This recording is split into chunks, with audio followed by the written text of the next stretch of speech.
Yeah, it's great to talk about nonsense musical. Yeah, we can talk about all sorts of nonsense. We've got a list. We've got a list, my friends. In fact, I'm gonna start opening the tabs while you guys arrive, so we got everything prepared.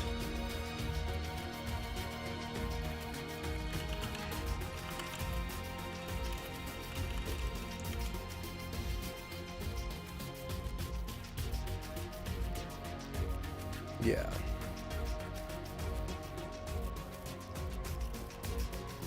It's gonna be great. So let me open Twitch as well, because we're gonna see a few things from not Twitch, sorry, Twitch is already open, but I'm gonna open Twitter as well, because of course there is always stuff that goes live, like it goes viral, everybody reposts it and then it gets spammed on my feed. Does that ever happen to you guys? You get like the same thing over and over again. I'm like, yes, I got it. Goodness gracious. How you guys doing anyways? Good to see you. Good to see you.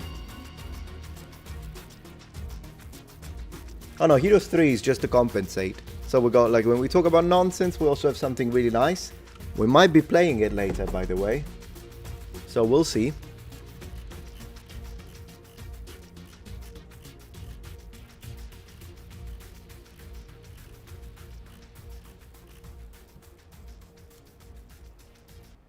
Is there a cardigan you're hoping to becomes the Pope? Asks Schultz.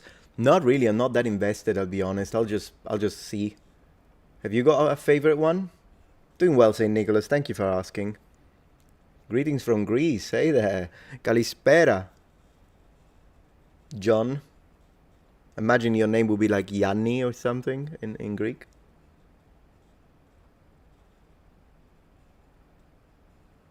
What about pizza? Yeah, what about it? Pizza's great. You're making beef stroganoff. Sounds good, Dream. Sounds good, hey Aris. Saint AVS, I found your channel from your Christian testimony recently. Have a great stream and God bless. Thank you so much. I really appreciate that. Let me check your channel very quickly. I always do that. Oh, let's see. Cool, cool, cool. So you got a... let me see. Let me read your thing. And thank you, by the way. I really appreciate that. It's kind of a Christian channel, maybe? Because I see... oops. I disappeared, guys. I don't exist anymore. There we go. So I was reading here, Saint AVS, I am AVS, child of the Most High, believe on the Lord Jesus Christ and you shall be saved. Amen to you, brother. Good luck with your channel. Is he gone already? Maybe. And then we've got... oh no, he's still there, he's still there, he's still there. And then we've got Krakenford. So good to see you, man. You look like coming every stream. Love it. Love to see you here. And I hope all is well and you're tip-top. I'm always tip-top, my friend, yeah. Sent an email. Oh, the flood. Yeah, appreciate it. I actually told my wife, because usually she manages my emails like that. And I told her, hey, I'm expecting some, like an email with some information about the flood from this channel. So I appreciate that. I'll let her know that you sent it so she can turn it around. Of course, people are writing Pizza Bala everywhere. Of course, you guys are writing that because, I mean, a Pope with a name Pizza. Yeah, I mean, I don't know anything about the guy, but that alone would be the greatest meme. Imagine if like, oh gosh, it's gonna be about pizza. All the AI memes. I can't even fathom what would be happening. Absolutely, Saint AVS, appreciate your support. And then, yo, guy, dude, thank you so much for the support. Ti piace la storia del Messico? You wrote perfect Italian, look at that. He's asking me if I like Mexican history. Absolutely, 100%. 100%. I do have a couple of videos on the Aztecs. It's just I never really produced a lot of content about it, but in general, 100%. The Bunzi Show, thank you for becoming a member. Let's go, guys. Let's go. Also, because, letting you know, today is, of course, Wednesday, is it? So in 2 days, on Friday, like every Friday, we're going to have a stream dedicated to members. Still at 5, always at 5 Central. So thank you, Bunzi Show, for becoming a member. Don't forget about the Friday streams. And man, this Friday stream with members, we should hang out and play Heroes. Because a member stream, it's still a stream open to everyone, by the way. Everyone can watch them. I never block it. However, what that means is, of course, a lot less comments. So it's a moment to chill. And I think I could have like a Heroes of Might and Magic, and we talk a little bit. That could be fun. Talk about whatever you want, of course. And glory to Pompey, says Addis. He's absolutely right. He's absolutely right.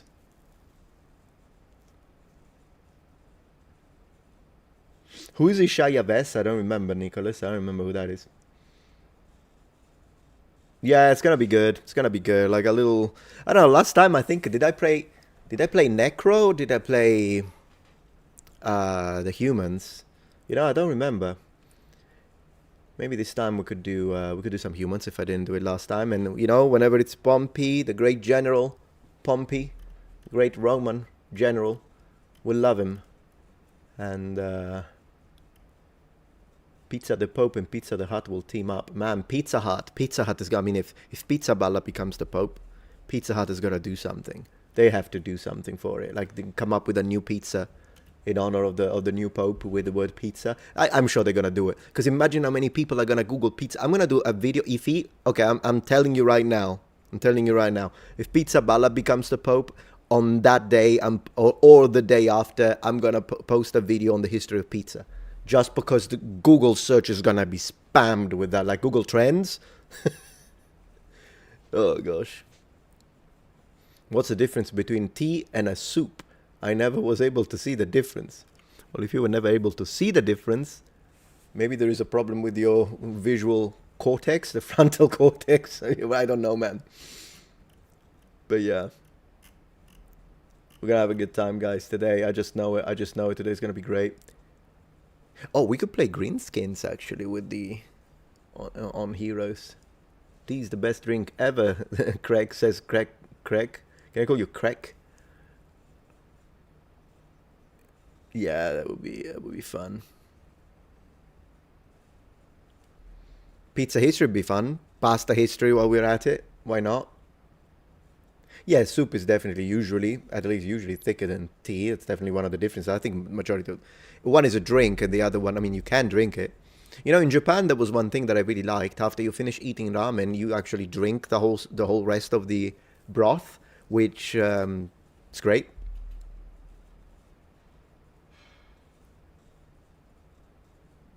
Why hate pineapple on pizza? Because Deus Vult. That's why. Will you ever do some Byzantine content? Yeah, a lot of people have been asking me to do it, so eventually I'll have to kind of sit down and start doing some production for that. We'll see. You have not played Hero since you were younger? Nobody's perfect, William. Favorite Caesar? Probably Augustus. I'm gonna say Octavianus Augustus. Yeah. History of Kasumartsu. Oh, they can keep it.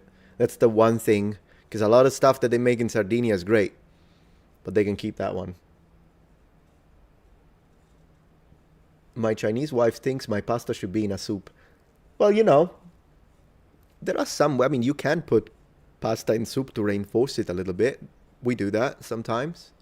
We usually do it with very small, like, star-looking... You could do pasta. You could do it.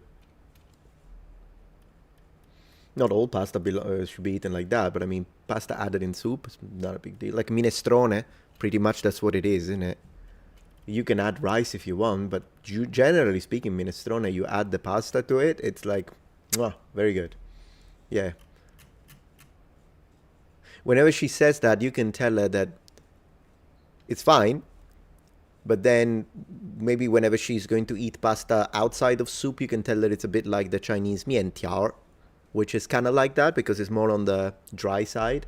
So you can say, oh, just think of it as mientiao, and you'll be good. Or mientiao, depending on where she's from in China. Anchovies on pizza. See, my dad likes that. I don't. It's kind of. It's not blasphemous like pineapple, I suppose. Was Kasumartsu born out of desperation? Well, I mean, Matthias, it's possible. We would have to actually look into it. But yeah, generally speaking, I think a lot of the food that comes from like really antiquity and maybe food that was even that they came up with in the prehistoric period and then stays because of tradition. I think a lot of the food is like, that's what we've got, so that's what we eat. I do imagine a lot of food was organized like that. Taste changes though, just like cultures change. Thank you, the Bunzi. Go, Jets, go, or let's go, I guess. Winnipeg in NHL playoff. I don't know what that means, but I appreciate the support. You love meat on pizza? Yeah, sure, good. Can we trust olive oil from Italy or Greece? Both, yeah, for sure. Buonasera, Leonbo. Whenever you put pineapple on pizza, an Italian gets a heart attack. Yeah, it's a bit like when you say you don't believe in fairies, a fairy dies, right? But that's with the Italians, man. The whole, that would be one way to get rid of the population relatively quickly.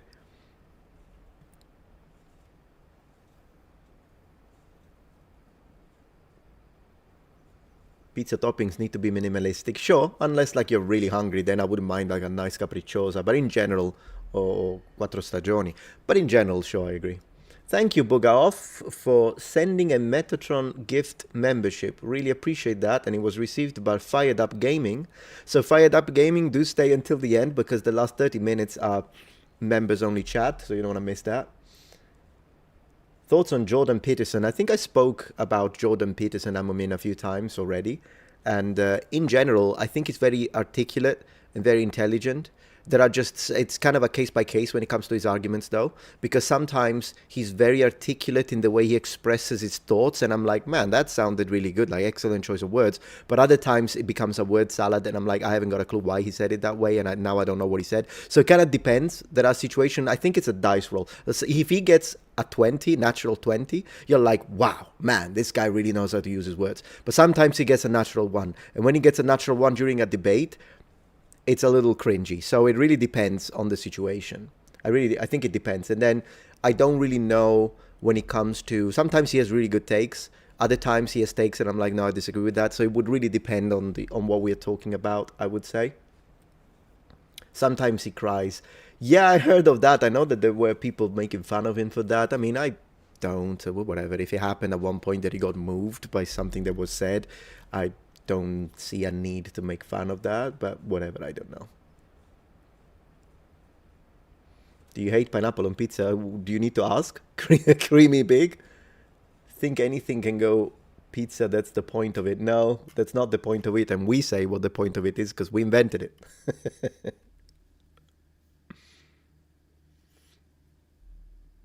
Yeah, Saint AVS, thank you for asking the question. So you say, why do you think he sometimes gets a 1?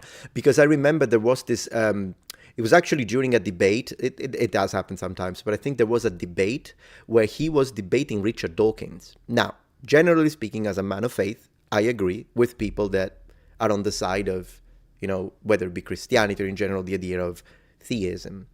And of course, I will disagree with the basic statements and positions of Richard Dawkins, but that doesn't mean that I'm always going to agree and say, no, he's got the right point. It depends. If it's a debate, I'm going to look at the points. And sometimes I do think, I think the atheist won on this one because the way they discussed and presented their points, sometimes it does happen. And that's when I think it's important to be intellectually honest, because if you're not intellectually honest, then you're actually weakening your side. Regardless, I do remember that there was a discussion between him and Richard Dawkins. I believe someone was mediating. I believe it was Alex O'Connor. And regardless, he started going into this incredibly elaborate twisting of words. And like, you could see the face on Dawkins. And it doesn't always happen, because there are situations when he's like on point, right? Peterson. But that specific case, I remember I was also watching and I'm like, where is he going with this? So sometimes he does that. But then again, debating is really difficult. I don't think I would be a good debater, by the way.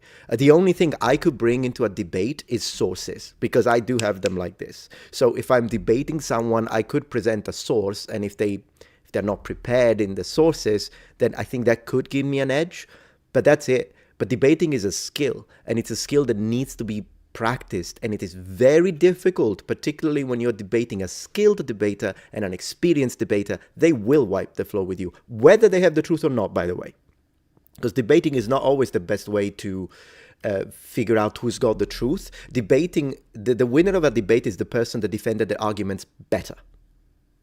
whether the arguments were actually grounded in reality or not, it's not always.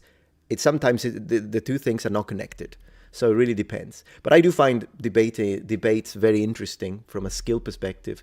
Thank you, Gilly Guy 52 for the donation. Best way to cook pepperoni is to let it rest above the pizza on top of sausages so they air fry in the oven.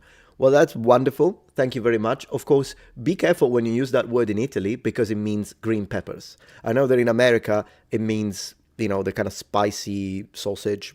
And I love it, by the way. I really like pepperoni. But just to let you know that if you remove one P and spell it the exact same way and read it pepperoni, and you ask in Italy, scusi, una pizza con I pepperoni, they will give you a vegetarian pizza, just so you know. Just so you know. Yeah. That could happen, Noble Ones. That could happen. Hey, Buzazu is raiding with a party of 16 on Twitch. Thank you so much. Really appreciate that. Thank you. Hello to everyone who's new. Hello to you, Metatron. I love the little wings that you put there. Really appreciate the raid. Very cool, very cool. Good to have you here. So let me see.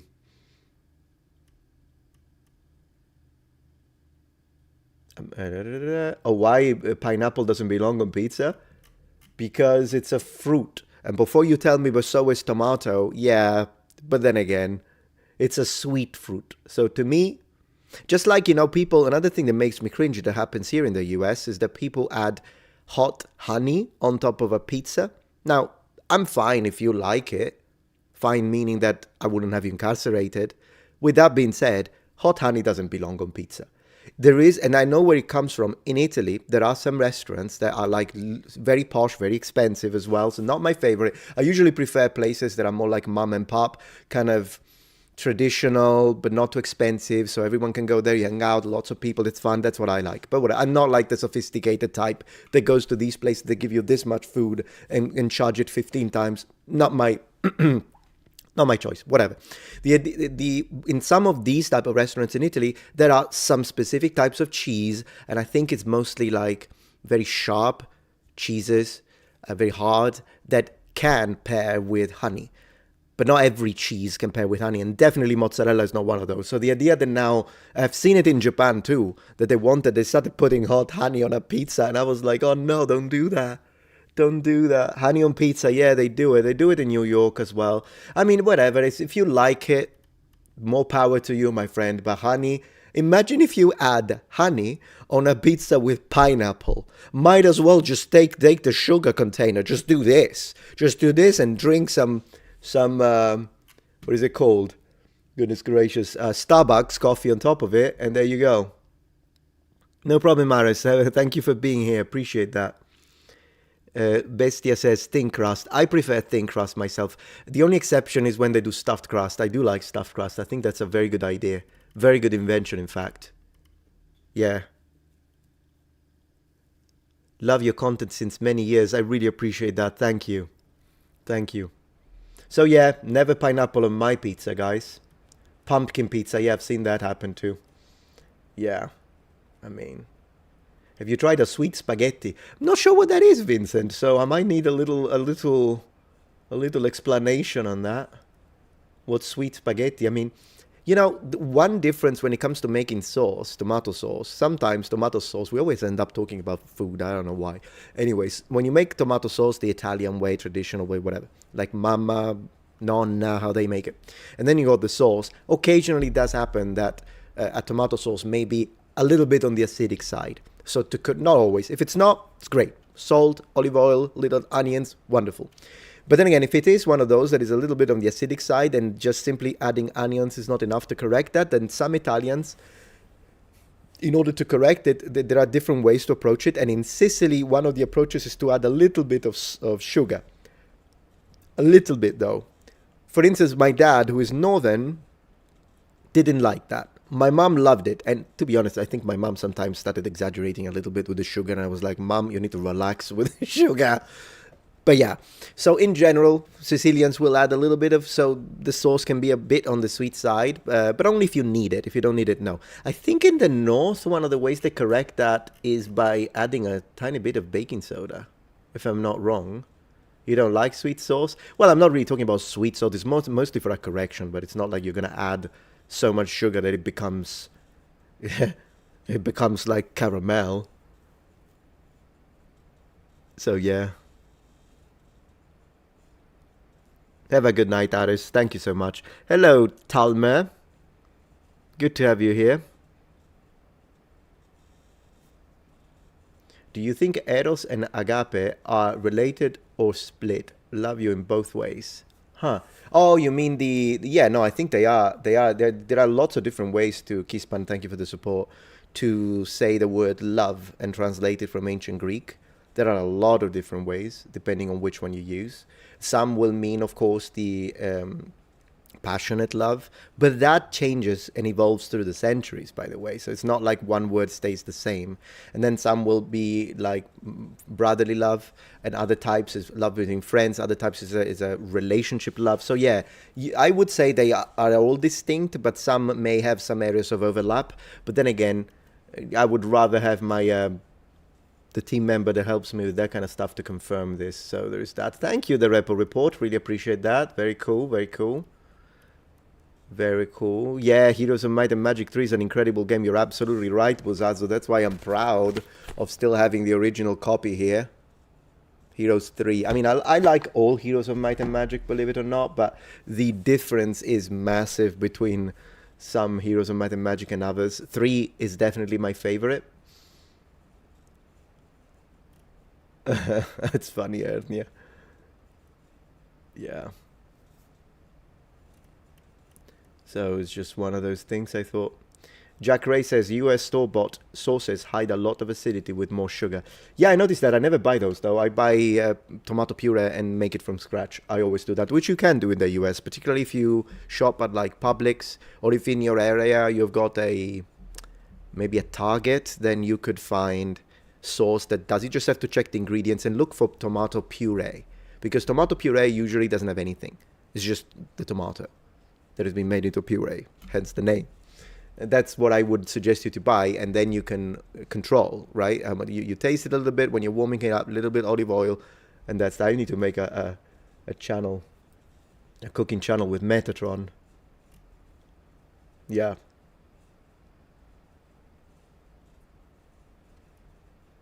So yeah. Metatron, have you ever seen Townsend's? I have 3 react videos to Townsend's. I love Townsend's. He does fantastic work. It's really, really good. You still play it with friends? Bestia, me too. We still play it. With Ubisoft's recent track record, oh my gosh, that doesn't sound like good news. I'm hoping it's going to be good, but I can always go back the old games. Yeah, true. Although then again, I think the new one, Heroes of Might and Magic Olden Era, has been developed by a separate studio. It's an independent studio. I even contacted them. And I asked them, like, hey, can you send me an evaluation copy? I'd be so happy. Like, I don't even want money for it. And if anything, I'm happy. I don't want to be treated special. I don't want to be like, oh, look at me. I've got YouTubers, a YouTube channel. They'll send me the thing for free or pay me money. No. I'm interested. Heroes of Might and Magic, send it to me. I'll pay the price. I'll buy it just like anyone else. And then I would love to start testing it simply because I've seen other YouTubers, even YouTubers with like 10,000 subs, receiving a copy. And I'm like, can I have a copy? Where do I apply? Where do I apply? Because I think it has potential. There are some choices they made that are a little, I don't know, man. They swapped the zombie from the necro. They removed the zombie, which already is, you don't do that.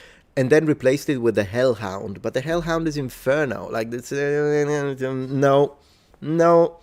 But who knows? Maybe it's a studio that listens to what the audience says. Because how can you remove? I mean, skeletons and zombies, don't touch it. Anything else, I guess, well, still vampires and leeches and dread knights. I mean, yeah, I wouldn't want it. I wouldn't want anything. I think Necro is perfect as is. If anything, add more stuff. Or you know what they could do? Something that they did in Heroes 7, which I thought was a good idea. Whenever you, upgrade your units, then you can choose if you, it branches out.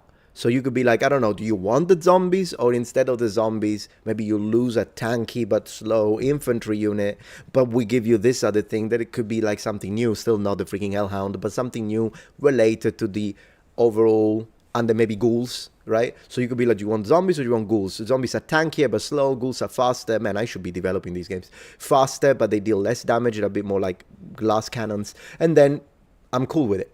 But just removing the zombie from a hero's necro is a big deal for me. But I still want to try it. They removed the elven archers from Rampart. What are we even talking about? But I want to give him an idea. That would be good game design. I think so. It's fun. The Repo report says Metatron seemed like one of the most fun dudes to play Dungeons and Dragons with. Man, I used to play Dungeons and Dragons a lot. Now I don't, because I can't commit to a like weekly campaign. I can't commit to that. So what I prefer to do is either one shots, or I'll do like, hey, let's play some board games, and I'll pick up a Root, or I'll pick up a Conan or Game of Thrones board game. I have a lot of board games. I will go like 50. So we can do that, and it's a one shot. But the idea, my wife plays D&D. We've got a group coming here every 2 weeks, and that's nice. But I didn't join because I just can't commit to that. I got too many things to do. Lady Jennifer is spamming pizza, and I love it. Apologies for making you hungry though. QT mode, yeah. Hello Metatron, I hope you're well today. Very well, thank you. I have fond memories of Horse Lost to Heroes 1. I don't remember. So I do have Heroes 1, by the way. I have it on Good Old Games, and I still play it because I like the fact that the sprites were so big. Do you remember that? Like, a sprite is this big. Like, they're really big. And I loved that it's the only Heroes with the kind of orcs that look like pigs and have crossbows. I love Heroes 1.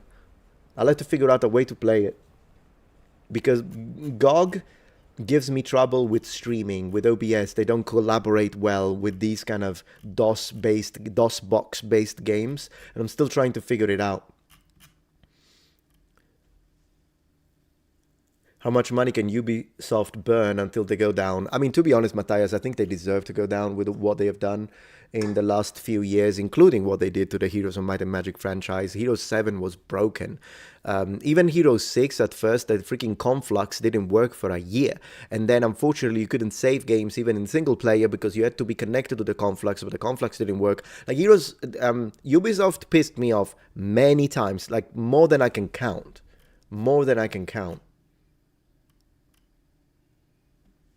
Stronghold 2, I love Stronghold. You know, there is one Stronghold that I really miss, is the browser game, Stronghold Kingdoms. I liked it. The only problem I had with it is that it's pay to win. That's the only problem I have with it. And it's a big problem, that's why I stopped playing it. Yeah. Ooh, Battle Chess. I played Battle Chess on my gaming channel, by the way. Gaming. Why am I typing gaming channel? Metatron's Protectorate. But when I'm talking Battle Chess, because there are lots of different iterations, I'm as old school as it gets, my friend. So when I say Battle Chess, just so we know what we're talking about here, I'm talking this. I'm talking Battle Chess from 1988. I got a short about it on my gaming channel, for those who don't know. Metatron's Protector, go subscribe. Don't be muppets, and let's have a good time. But I love Battle Chess. And talking about subscribing, I've noticed that 40% of all subscribers on this channel, Metatron, 40% of people watching my videos are not subscribed. So if you're not subscribed, I would really appreciate it if you could subscribe right now. Thank you so much. It really helps with channel growth and whatnot. We want to hit that million. Yeah. It's also possible that a few of you, if you check now, you'll be like, no, I am subscribed. Then you check and you've been unsubscribed. YouTube has been doing that, unfortunately. I'll go subscribe and so, no, don't be sorry, Joshua, but I do appreciate that. Thank you so much. Thank you. The animation, yeah, the animation was so good of that game. Loved it. Battle Chess. YouTube keeps some subbing. Yeah, I know. I noticed. I can see it. We need to Vox Populi, Vox Dei. We need to like kind of counter it. Are they trying to stop me from hitting that milestone? Well, with your help, we can stop them from stopping me. I hope that even people who rewatch this later, since we're talking about this kind of early in the stream, I hope that you guys stop to check, see if you've been unsubscribed, and yeah, that'd be great. Have you played Going Medieval? No, I haven't. Is it good, Snail? Yeah, I've got a big game collection. Saint says the unsubscribe quote-unquote glitch is ridiculous. I agree. Like, I can understand if someone like skips 30 uploads of mine, maybe they're not interested. So I get, well, then again, I would still leave it to the person to choose if they want to unsubscribe or not, because they might want to keep the subscription. Maybe they're busy, but they still want to support the creator, whatever. But I can get it, at least, if it's like, well, they skipped 30 videos. What I noticed is that when people tell me, hey, I was unsubscribed, but I have the notification bell clicked to all, and I watch every single video of you religiously. And at that point, I'm like, why is this person getting unsubscribed? It seems like you're not respecting a person's freedom to choose what creators they wish to follow, right? So that's the thing.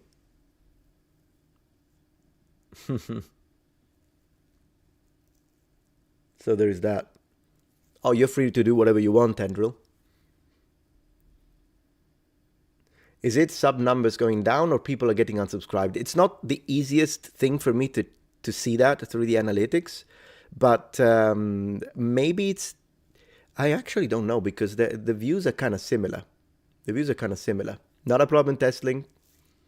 I just don't like blackmailing or telling, if you don't do this, I'll do that. Then, yeah, feel free to unsubscribe at that point. Thank you, Patrick's Banks. Do you have a favorite knightly order? Mine is the Hospitaller, currently the Knights of Malta. Yeah, probably. Either Knights of Malta, the Templars in general, I think are really cool. Yeah. Blueprints is a great game. I haven't tried that. I should check it. Stronghold Crusader was the best. Was it? Yeah, Stronghold Crusader is a pretty good game, for sure. Show us battle chess skills. Yeah, those are so fun. Totally. How are you liking streaming more often? I'm having a good time, Seneca. Thank you. Yeah, it's pretty good.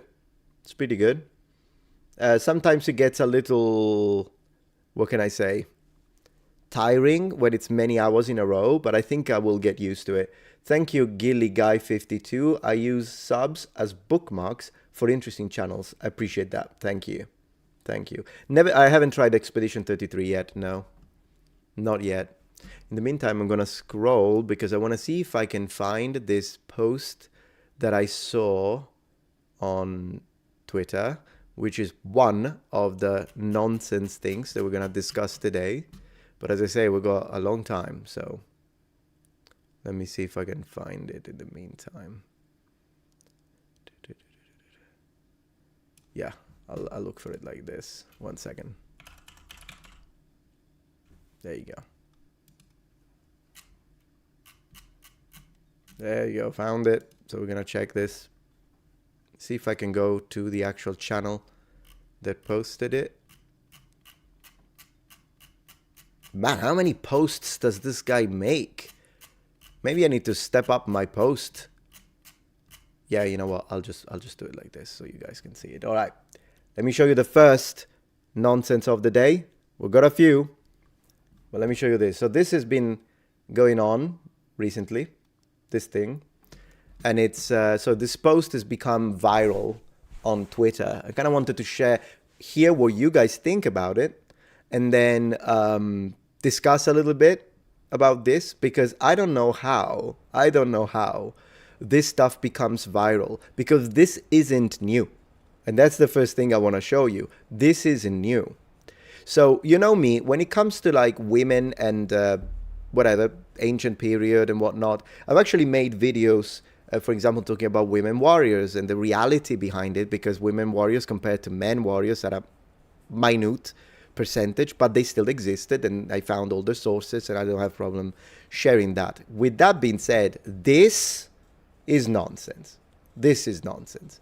So let me read it. Prehistoric women were probably better at hunting than men, scientists suggest. Now, yeah, on average, exactly. I think first, whoever reposts this, because 2.4 million views, and this is just a person saying LMAO, no. And I mean, I'm a bit more sophisticated than that, I guess, because I'll tell you why this is indeed a no. It is. But I won't just say, haha, that's stupid, and not tell you what's going on. So I will tell you because I've looked into this, of course. And today we're going to read a few articles with C because, as you see, study suggests, and then scientists suggests. Yeah, it's not scientists. So this is the first thing that I think is a red flag when it comes to talking about this sort of situation. And we will see, and as I say, it's not a new thing. But the first thing we should say, how are prehistoric women better at hunting than men? Like, how? Because, of course, if you bring in sexual dimorphism, on average, once again, we are talking averages, but on average, we do know that men tend to be physically stronger than women. Now, I'm not saying that strength is the only component of being an effective hunter, nor am I saying that it's impossible that in certain situations, maybe populations of the steppes, maybe specific areas in Eurasia or Africa, there were scenarios in which women would help hunting. I'm not saying that that wouldn't happen.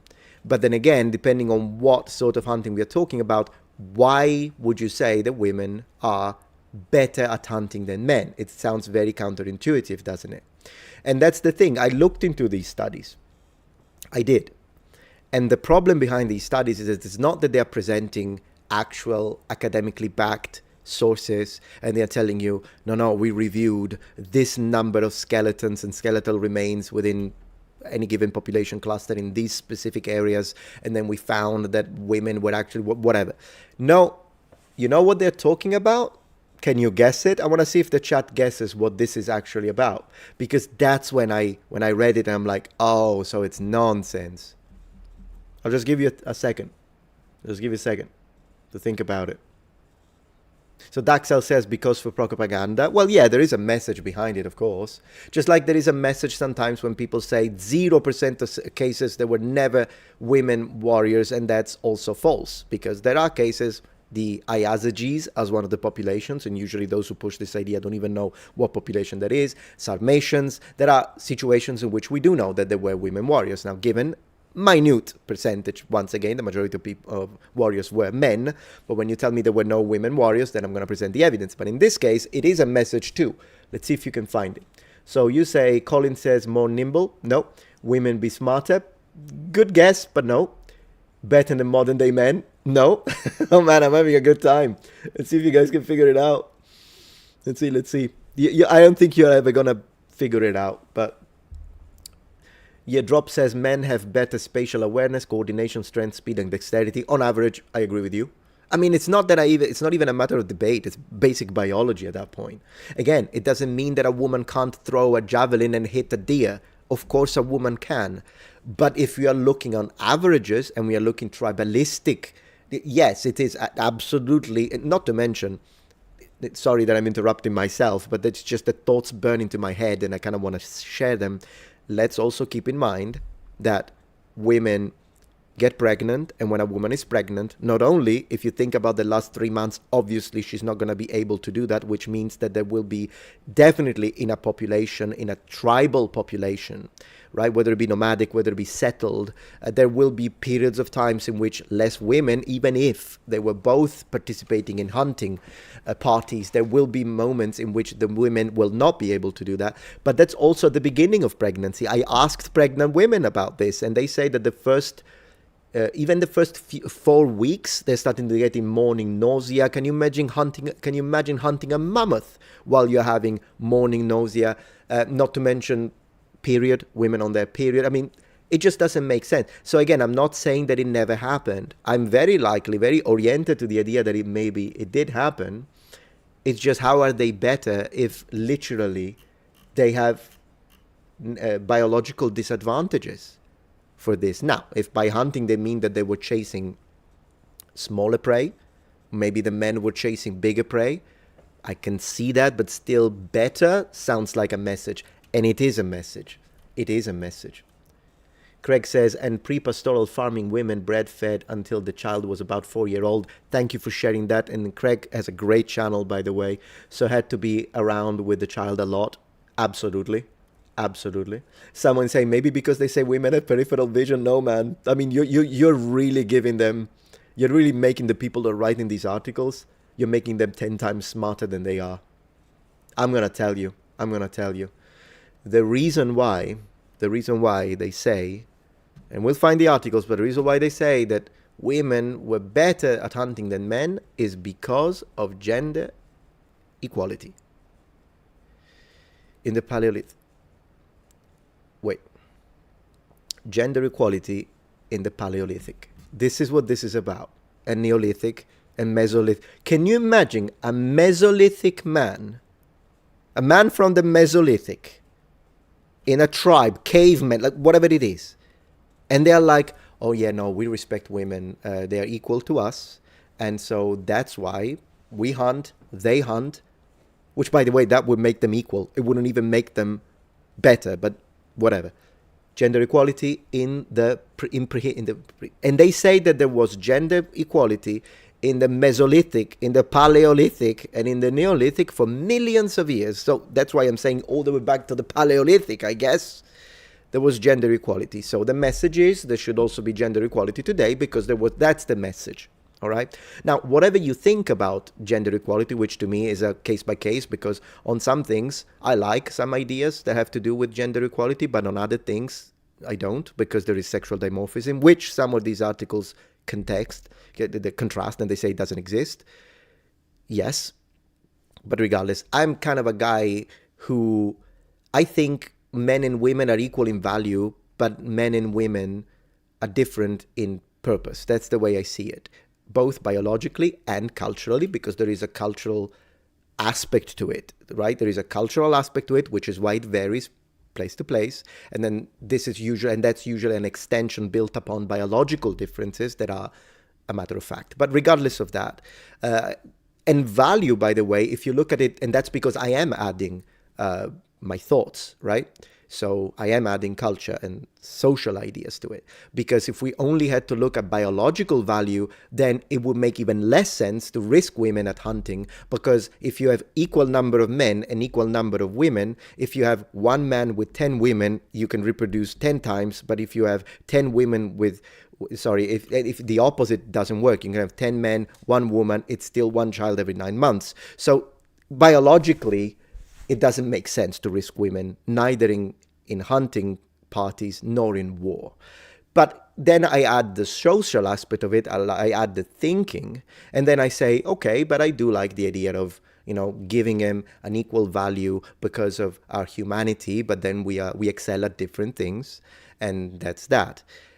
However, yeah, so that's how it is. But the idea here is, yeah, so that's what I say. But then there are other aspects that I will always open the door for a woman. So at that point, in that specific instance, because I like the idea of gentleman, old school, protecting women, protecting children, I love that, then I'm not really, in that aspect, I'm not being equal, because I wouldn't open the door for a man. I would open the door for a woman. So whatever.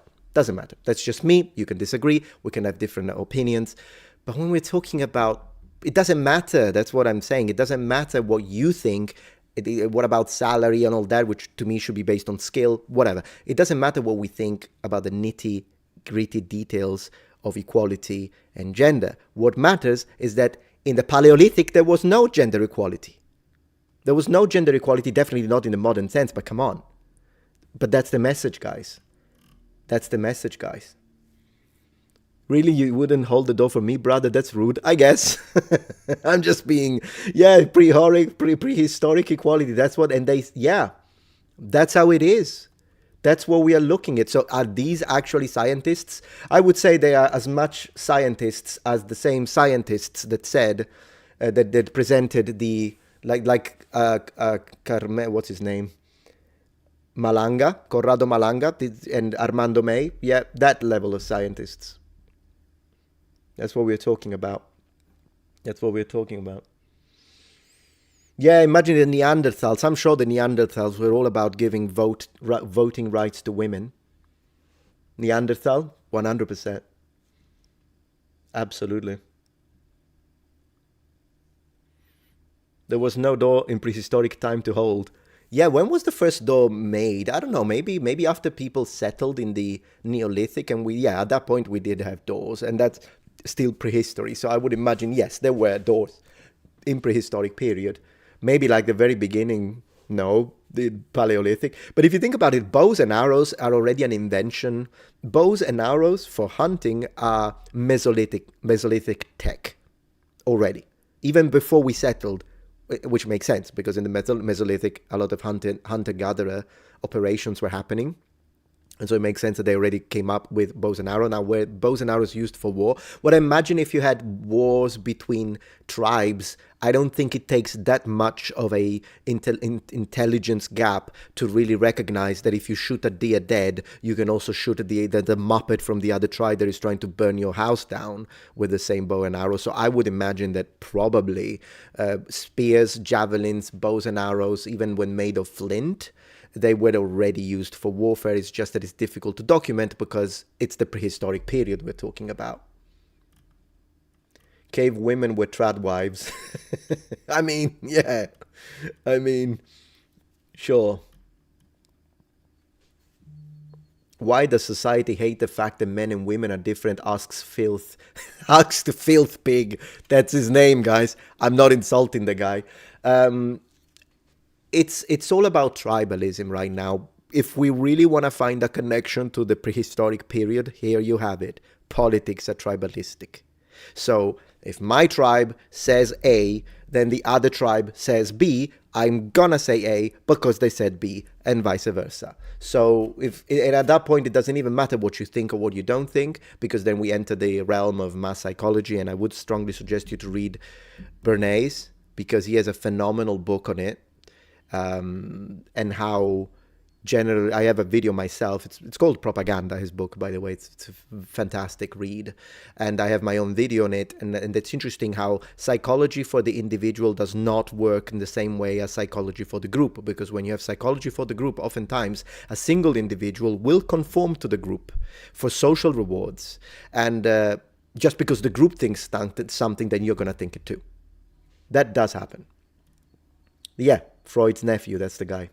Thank you, Michelle, for the support. Did the men clean and prepare the carcass? If women were tasked with that duty, seems like a mutually beneficial relationship. Yeah, I mean, that's the thing, exactly. So what are the men doing? If the women are the hunters, what are the men doing? I think it's because they find it, some people, not everyone, but because, as I say, my community is very mixed. I got people that have different positions, but I think the kind of people that write these articles find it offensive to think that men were hunters and women were gatherers, which to me does make logical sense. I'm not against the idea that women in some societies did help with the hunting.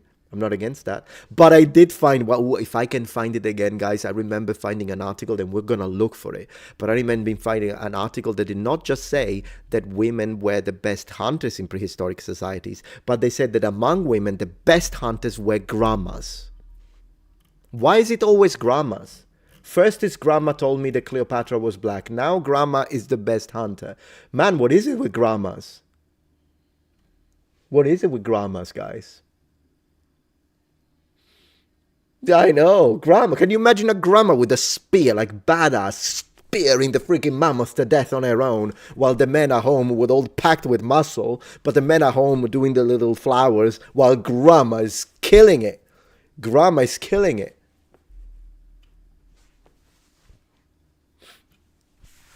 Goodness gracious, grandma. I gotta see if I can find it. I'm gonna look for it, guys, right now, because we're gonna have a great time. We're gonna have a great time. Alright, let's see. Early women were hunters, found it. Ancient women were hunters. And grandma, ooh, I got it. I got it. Man, I'm on top of my game today. I'm top of my game. Wait. Ancient history. This is from NPR. I don't even know what it is. Ancient history, women were hunters. Because now everyone is going to copy-paste it, of course. This is the content mill copycat. And grandmas were the most skilled ones. Study suggests. This is from 2023. It isn't new, but I told you, I don't make stuff up. Guys, I don't make stuff up. It's grandma. It's grandmas, guys. Can you imagine grandma with a freaking spear? Even bow and arrow. How is grandma gonna pull the bow. Unless it's like, yeah, but grandmas only took care of hares and rabbit, then I guess, I mean, I imagine the men coming back from the hunting party, and they're like, oh, look, we got one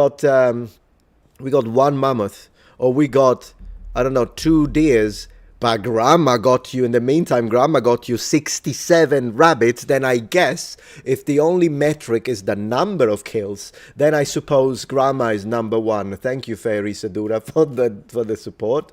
I really appreciate that. Don't mess with grandma. Scientists, quote unquote. Let's see how they defend this. All right. Scientists have long held that early human men did the hunting and women the gathering. Yes.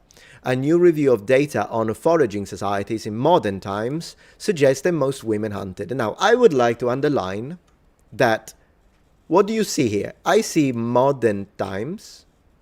So why are we talking about prehistory again? While you also write history, which is... History is not prehistory. Someone needs to tell them that. Someone needs to tell them that. I'm having a great time, by the way. I'm having a great time. I'm going to read 15 articles today. Scientists have long... Yeah, okay, we got it. Let's see. For decades, scientists commonly believed that early humans had a pretty strict division of labor. Men did the hunting, women did the gathering. That view has been shifting, and a new study could upend it. NPR Science Desk correspondent, whoever this is here to explain. Let's go. Explain. Explain. No, thank you. Not going to give you a dollar. Shapiro, I don't think it's Ben. How did scientists even come up with this early vision of man as a hunter, woman as a gatherer? We are talking about humans that lived millennia ago, right? Well, if we are talking about the Paleolithic, we are talking about at least hundreds of thousands of years to even 1 million, 1.5 million, depending on how you count it. That changes. But no, we're not talking just millennia. Shapiro. And Eisenman says, yeah, this is the period starting around, 200,000 years ago when we first emerged as a species, even longer than that, 9,000 years ago when humans started to develop agriculture, great. But all over the world there have been a fair number of people in remote areas who still live this foraging life, and so scholars have looked to them as a sort of window into humanity's past. Anthropologists would go live with them, produce detailed reports, and that's fantastic. And they said that women were hunting, great. Shapiro. And so is the tally what this new study has done? Exactly. This was done by a team from University of Washington and Seattle Pacific University. They combined through accounts from as far as back as 1800 through the present day, and their findings published in the journal PLOS One. It's always journal PLOS One. What is it with PLOS One, by the way? I keep saying PLOS One. My grandma did have a sick aim, says Hernan. Yeah. Is that in almost 80% of societies, there is data from women when hunting. Okay, so the idea that some women participate in hunting depending on what you need, I am not against that, but let's go. Let's go. Let's see. Yeah, there we go. Kara Wall Schleifer, I don't know who this is because it's not part of these two. The hunting was purposeful. Women had their own toolkit. They had favorite weapons. Grandmas were the best hunters of the village. I'm sorry, what? Grandmas, guys. And somehow they connect this to 100 to 200,000 years ago. Grandmas. Right. Women were hunting large mammals. Okay. Says the study, but we'll have to see. And also notice, in a third of the cases, so they have reviewing how many modern, by the way, modern tribalistic societies, I don't know. Did they give us the number? But whatever, only a third, which means 2/3, which is the majority, by the way. These people don't even know how averages work. Yeah, if grandmas hunted snails, I mean, whatever. Anyways, but already notice that we are reading this. 2 out of 3, it was the men then that did the big hunting. So doesn't this already disprove it anyways? Whatever. Let's see. Let's see. And of course, we are talking about wider implications. That's what they're interested in. Wider implications, guys. I'm fascinated how they even learned that grandmas were the best hunters in the village. Yes, still, I'm not understanding that, yeah. Wall-Schleffer notes that when these narratives of gender differences in early humans enter a wider culture, it can be damaging because people may assume, oh, that was the more natural way to live, and then they use that to argue that gender roles should be more rigid today. No, I think that's what you are doing. I think it's the opposite. You're projecting right now. I don't think we should base how gender roles are to the way things were structured in the Paleolithic. Am I right? You are doing that. The person writing this article is saying, look, in the Paleolithic, that's what they did, so today we should do the same. It's literally projecting, guys. Let's see. You know, even among scholars, this prior possibility, mistaken understanding of the evidence of early humans hunting may have led to faulty science when it comes to the other main strand of evidence on this topic. I'm talking now about ancient burial sites. Oh, I've got a lot to say about that. Careful, because I'm prepared. And the human remains and artifacts found there. I spoke with Randy Haas of Wayne State University back in 2018. He was part of the team in Peru that found 9,000-year-old individual buried with an unusual large number of hunting tools. Great. And then Randy says, we all just assumed that this individual was a male, and everybody sitting talking around saying things like, wow, this is amazing, he must have been a great hunter, a great warrior. Two separate things, by the way. Maybe he was a chief, until they used some newer technology to check the bones and found that this was a woman. So Haas and his collaborators then realized similar finds across the Americas. Again, we need to see the percentages of these finds. They found about half of the time people buried with hunting tools were female, but these discoveries have basically gone under the radar, just like the findings about modern-day hunter-gatherer described in this latest study. The evidence has been sitting there all along in plain sight. How would you react to this? How would you respond to this? Because I already know what to say, but I want to see if you guys have some. Why do you think that the simple fact that you find buried bones and there is a funerary kit involved, this is what this is about, and then we see, wait, this funerary kit has an axe head, or this funerary kit has a spear, or this funerary kit has a bow, and maybe even other types of weapons, or a shield, and then we see, oh look, the bones are female. Does that automatically mean that this funerary kit involves a woman warrior or a woman hunter? The answer is no, not automatic. It could, because you know me, when I do think it is, then I'll say it. But no, it's not automatic. Because I want to see what Saint says. If true, maybe women were carrying men's tools like how we put our items in their handbags today. Oh, I love your humor, man. But no, so here is how it is. In a lot of societies, whether it be Bronze Age, whether it be the Iron Age, or even all the way up to the early medieval period, when you find the bones of a female, the weapons that are part of the funerary kit are a status indicator. So, and this is not being sexist, by the way, I'm not being sexist.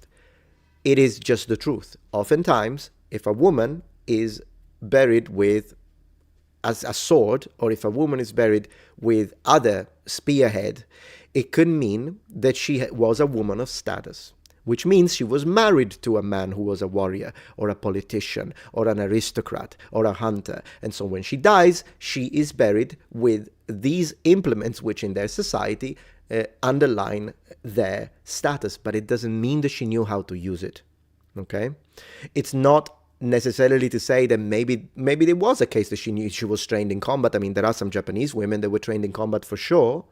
And so were the Sarmatians, but the Sarmatians are a very specific population of the steppes where women needed to get 3 kills before they could get married. It was different, and those are very isolated instances where we know that there were like some Sarmatian women that wore bronze scale, and fought on horseback. But those are very minute occasions, and the Romans marvel at them, by the way. We have sources. The Romans are like, what?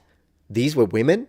Because it's a strange thing. Usually it's men that know how to operate these weapons. That's the first thing that can happen. And then sometimes, like I remember this finding in a museum in Scandinavia where there were some female bones together with a funerary kit, which did seem to suggest a warrior connotation, shield, axe, even sword. So not only a warrior, but a successful one, because a sword is more expensive than a spear. But then, a million articles popped up saying, half of those articles were saying, look, it's a shield maiden, female warrior, go women. And the other half was saying, look, it's a transgender man. So it's a woman that identified as a man in a Norse context. They were both wrong. They were both wrong, because you know what happened? We investigated the museum, and the museum specifically said it was really easy. I'm not talking like an investigation that took hours of manpower. I'm talking about something that I found in 1 hour. And the museum said, oh no, the bones have been mixed. They've been moved around. We have no idea what funerary kit belongs to what set of bones. So everything that they had built on both sides of this discussion was nothing. Was based on nothing. So first you need to, when you see this type of stuff, you need to first confirm that the bones are actually connected to the funerary kit that we are reviewing. After that's confirmed, before you go and type the articles, after that's confirmed, we need to see, okay, what culture is this, and does this culture have a habit, a cultural habit of burying women because of who their husbands were? And if that's the case, let's see if we have an inscription that tells us who this woman is. And then if that's the case, you can already write it off. Okay, most likely she didn't have a clue how to use that axe. If that's confirmed, they're like, no, this woman, it's her. She didn't have, maybe she was a rich woman, whatever, but she didn't have a powerful husband. Then we can start talking, maybe she knew, maybe she was a hunter, maybe she was a warrior. But in a lot of cases, you can dismiss already by section 2 of our investigation. I'm not saying it never happened, but I'm just saying you can't just make that connection right there so quickly, because as you can see, we know that this happened. It was part of how you underline the status of a woman in classical antiquity all the way up to the medieval period. Thank you, Michelle, for the support. What age was the typical grammar back then? 30, 40? Yeah, that also, so the average of mortality rate is an average once again. So whenever you look at mortality rate and it tells you, oh, there is an average of mortality of, say, age 40, for instance, or 35, you do have to imagine, you do have to consider that infant mortality is included in that average. So what that means is that when you read averages of mortality, whether it be prehistoric period, Bronze Age, ancient Rome, or medieval period, and you see a number like 38, it doesn't mean that people reached 38 and then there was like everybody died and only a few went past that. No, it means that because a lot of children died in childbirth, then that skews the percentage. But what that means is that if there was a higher percentage that you could die as an infant, but if you survive, then your chances of reaching age 70 is actually pretty high. So I would imagine that it would be something like that in the prehistoric period too. So lots of kids didn't make it, but if you did make it, then it's possible that you would have the elder in the village, and then you would have the grandma and whatnot. Still, compared to modern medicine, I would imagine that you wouldn't have the same level. Even nutrition wouldn't be as good as today. Although then again, it depends, because I mean, with all the chemicals we put in our food, kind of depends on what point of view, I suppose. But that's just to give you a little bit of context into this before we continue reading. But having done that, let's keep reading because it's going to get worse. So, and other scientists revisiting their views based on these findings spoke to several. There was mix of views. Yes, some said there wasn't enough data for conclusions. I would agree with them, considering the fact that this is not even about unearthing actual Neolithic mass graves and whatnot. This is about modern contexts, which is different. Others said that the idea that women did some hunting had already been around for a while. You see, some hunting being the key here. I don't have a problem with this. I have a problem with the sensationalistic thing that now they need to say that women are better than men at hunting, which to me doesn't make any sense. Has already been around for a while, but most felt this work was breaking new ground and opening important questions for further research. Great. You're welcome. Thank you. And that's it. Okay, so this article is that. We need to find a better one. Also because I remember when I was reading this, guys, we're going to jump onto another article right now because I told you I'm going to go into several of these. But I remember an article, if I can find it. Hey, I did find the one with the grandma, so I think I can find it. I remember reading an article about this that later on said there is no sexual dimorphism between men and women. They literally said we are the same. biologically, which is, I mean, how can you make a statement like that? It's a falsifiable statement. It's not about. And by the way, once again, remember, if it comes from someone like me, it doesn't come from a place of hatred or anything. I'm just stating the facts. It's how we also transform. It's not even just a matter of the power strength that you can generate. The upper body strength, for instance, is where you have much of this sexual dimorphism.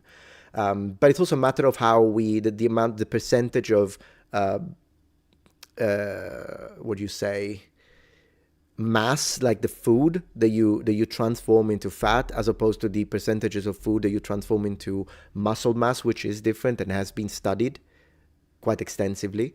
Now, when you introduce weapons, then weapons can become equalizers. I mean, if you've ever been to a HEMA tournament, and I've seen women really, really talented, if they have higher skill, and you give him a long sword, give a girl a long sword, and then you have a man who is stronger, but he also has a long sword, but perhaps he's not as skilled, then it can absolutely happen. And I've seen it happen. I mean, if you have any experience in HEMA, you know what I'm talking about. It can absolutely happen that the woman would stab you in the throat. And at that point, if you have got this much longsword into your throat, I don't think that you can then argue and say, well, yeah, but I have a higher upper strength. Therefore, no, in that case, you're dead. But and then, of course, if you bring in firearms, then, if a woman is a good shot and the guy is not, then at that point is different. But when you're talking about the prehistoric period, then yeah, I mean, you can give a mace to a woman and a mace to a guy, but if it gets very physical, then if I have to bet, I will bet on the guy. And that's not being hateful, that's being reasonable and just following science at that point. So it's very case by case, and in a situation like that, if it's a very, very tiny guy, they exist too. If it's a very thin guy, kind of short, and he's a little awkward, and then the woman instead is one of those women like the MMA girls, it's different, it's different. But that's why we discuss averages. We don't discuss case by case, right? We discuss averages at that point. Thank you, Rafael, for the support. There was a Mexican TV channel that made a post like this one with a caveman drawing where they photoshopped a ponytail on a man with a hunting bow to push this idea, but the real drawing are online. Oh, that's insane. That's what I mean, though. It's like they don't even do a modicum of research. They just, I like that, so I like the message, so I'm just going to say it. Sir, this is a Wendy's. Oh, I like Wendy's. I actually like Wendy's, guys. I don't know about you, but the fact that the patties are square, it's pretty good. Remember, I am an Italian, but I live in America. So I know what's good. Yeah.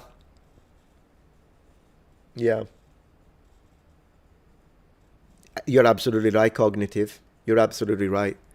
I want to see if I can find, let's see. So we got the grammar out of the equation. Let's see if we can find something else.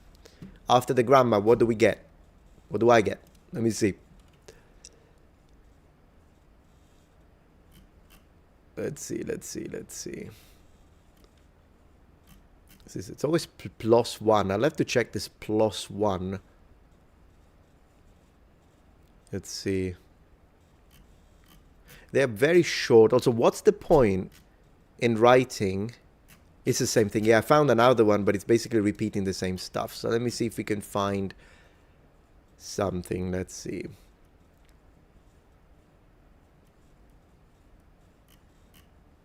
Female hunters of the early Americas. Sexual division of labor with female as gatherers and males as hunters is a major empirical regularity of hunter-gatherer ethnography. Okay? Yeah? I see. Oh, that's a pretty... I found a long one, so I'm going to have to see what we can find. But this is the new thing, guys. This is the new thing. Legetu says, wait, you're Italian? Yeah. Contrary to my haters who say that I'm not.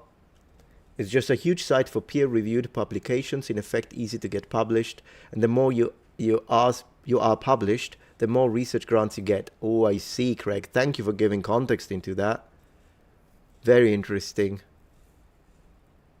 I watched your Alice in Wonderland syndrome video before this stream, and right now I have a headache and the effects of the syndrome. Oh no, I'm sorry to hear that. Maybe have a seat. You know what I have? I got some beef stick here. I got beef stick, in case you need it. A little beef stick. Maybe eat something. Careful, Skunky, I might block you for that. I know you're trolling. But still. Yeah, I'm not European, guys. I'm Mediterranean. So there's that. Yeah, but it's coming back. It's coming back. These studies are back. Let me see.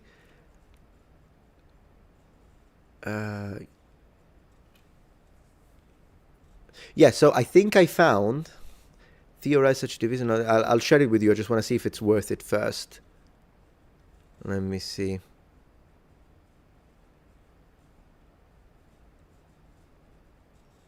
All right, this actually seems to be more reasonable. And if you don't know what Alice in Wonderland syndrome is, I would suggest you check out my video today. So I found this in Science Advances, science.org.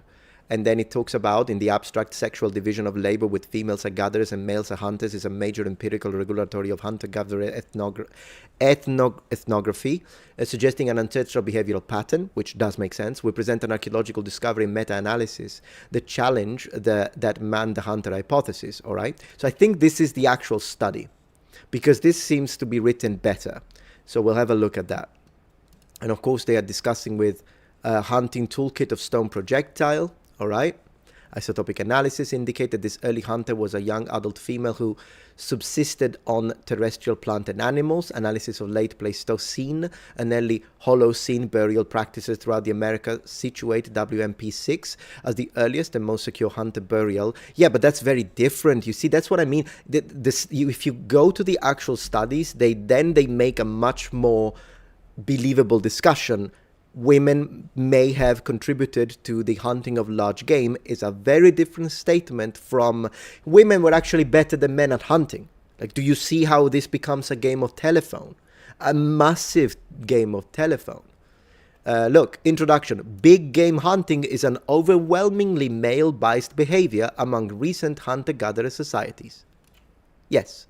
Such observation would seem to suggest that this gendered behavioral pattern is an ancestral one, ostensibly stemming from life history traits related to pregnancy and child care, which constrain female subsistence opportunities. However, a number of scholars have theorized that such division of labor would have been less pronounced, altogether absent, or structurally different among our early hunter-gatherers ancestors. So we've got three different positions. Early subsistence economies that emphasize big game would have encouraged participation from all able individuals. Exactly. So this is very different. Look how things get twisted. This is the professional study. Now, I'm happy to actually review this and maybe make a follow-up video where after I dissect this. But already, first we're talking assumptions. Exactly. Second, this is a much more, guys, normally men take care of the big game, like we were seeing. But then if there is like this situation where like, hey, we need all hands on deck for this specific big game, right? Because it's dangerous. But if we can kill the freaking mammoth, or if we can kill this, whatever, there is a herd, right? And we could sustain ourselves for a longer period of time, but we really need to get this one. So all able-bodied, which doesn't mean grammar, I would like to underline, but all able-bodied. So yeah, if you got pregnant women, leave them there. If you got a woman who is breastfeeding, leave her there. But if you got other women, they're kind of maybe like in their 20s, and you can come with us as well. So when, the men probably are going to get the front line, but then the women are going to help as well. They're going to throw rocks. They're going to throw javelins. I have no problem with that theory whatsoever. And in fact, I'm going to go a step further and say, yeah, it makes logical sense that may have happened. But how that gets twisted into, where is it? Into this? That's when I'm going to have a problem. And that's what I'm here to discuss. Because they're two completely different statements. Yeah. Let me see what you guys are saying in the meantime.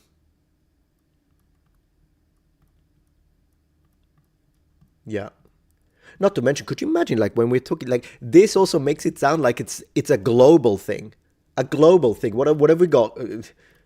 Globalism in the Neolithic. Now, this would very much vary continent by continent, sub-region to sub-region.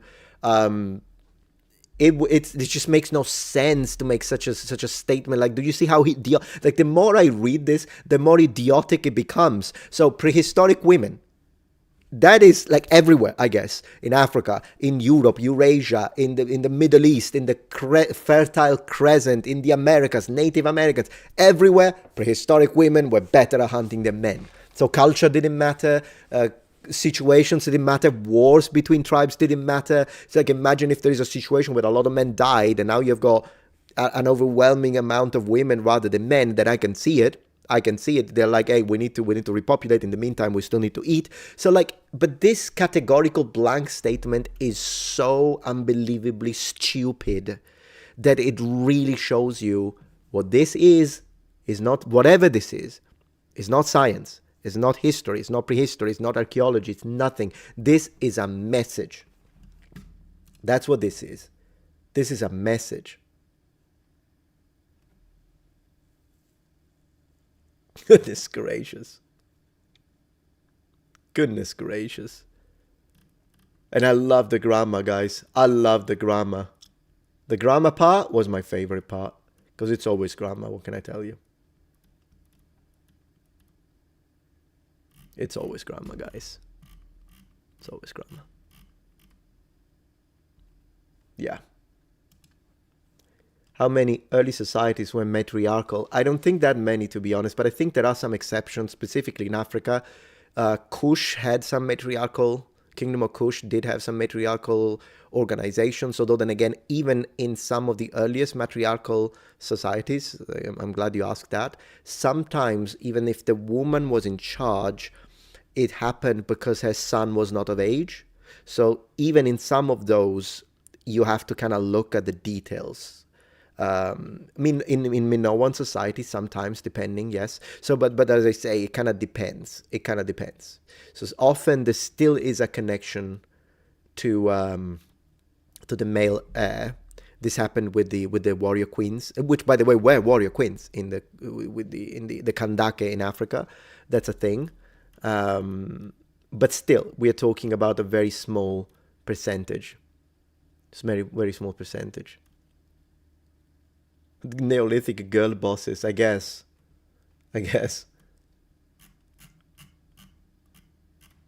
What can you do? Aren't Italian families matriarchal to this day? Only on certain things, I guess. In fact, I mean, grandma will always think you haven't eaten enough and she will overfeed you. And you have no word into the... At that point, the patriarchy fails because you just can't say no. If grandma decides you haven't eaten enough, you will be fed, whether you like it or not. Whether you like it or not. Maybe they were talking about elves, not prehistory. It's possible, Nicholas, yeah. Okay, so Saint asks, what do you believe their goal is in getting people to believe this? I think the idea is, look at this. In prehistoric period, there was gender equality. Prehistoric period lasted for hundreds of thousands of years. Hence, we should have the gender equality now. I think that's the idea. And I think it's stupid. If you want to push a specific... First of all, let's talk about specific aspects of gender equality that you want to push, and then I can tell you if I agree or not. And let's focus on the modern period. It doesn't matter what they did 100,000 years ago to justify a worldview, in my opinion. Because if you do that, then... couldn't people use it in reverse? Are we going to use like, hey, look how how this happened in the Bronze Age, or look what happened in the medieval period? We want to talk about crusades, and then we use that to justify. I mean, what's the point? Where is it going to end? It doesn't make sense. It doesn't make sense, at least to me. But I think that's the idea. I think that's the idea, my friend. And besides, when you look in the medieval period, some women did have power, but usually was power in shadow. So they were influencing the men who were the ones who had direct power. That, 100%. That's a thing. But if you want to start saying that, oh no, look, women had power in the medieval period in the same way as men did, then you're out of your mind. And that's how it is. And that's how it is. Yeah. So what can I say?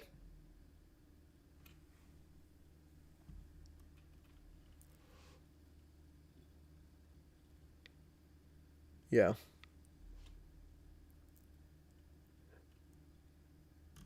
Let's see, let's see.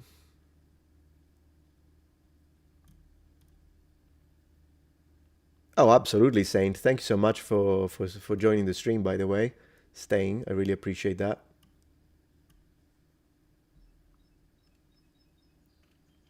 Metatron is here to debunk any semblance of women in authority. No, I'm just telling you how it was. I'm just here to tell it how it is. And that's all I do. I don't particularly care what's being debunked or who is peddling whatever it is that is being peddled. If I look at a statement and it's nonsense, I'll say it. Not that I'm the know-it-all, but I do have a team that helps me. And a lot of the stuff that I present that is well researched is thanks to my team.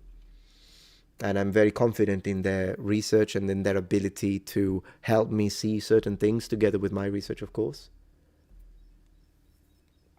Yeah. Metron, you sexist. Also, Google is pretty terrible these days, so it helps to get the data to data faster. Yeah, I mean, it is what it is, isn't it? It's an interesting thing you say. So Empa says Italy is matriarchal with Meloni. You know what's interesting about Meloni is that you can hate her and her policies, or you can love her and her policies. It depends, I guess, on whether you're right or left. But one thing that I think everyone should agree is that as a woman, she did get into a very high position of power in a environment that is usually dominated by men. She did do that. Whether you hate her or not, I think that's something that we should recognize, because normally that doesn't happen very often.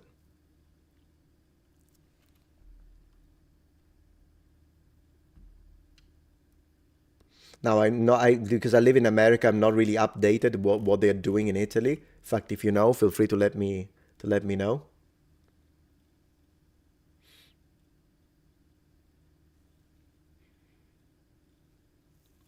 And then you say, in tribal societies, the wisest person in the tribe would likely be the eldest woman among them, because men tended to die younger and old men would off themselves to save food for the younger members.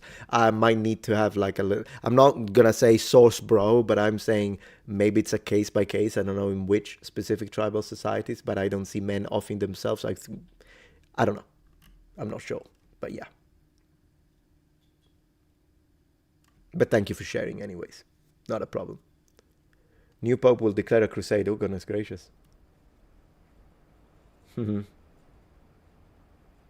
I wonder how many women died in childbirth in the prehistoric period without medicine, and it still happens today. So imagine back then. Imagine back then.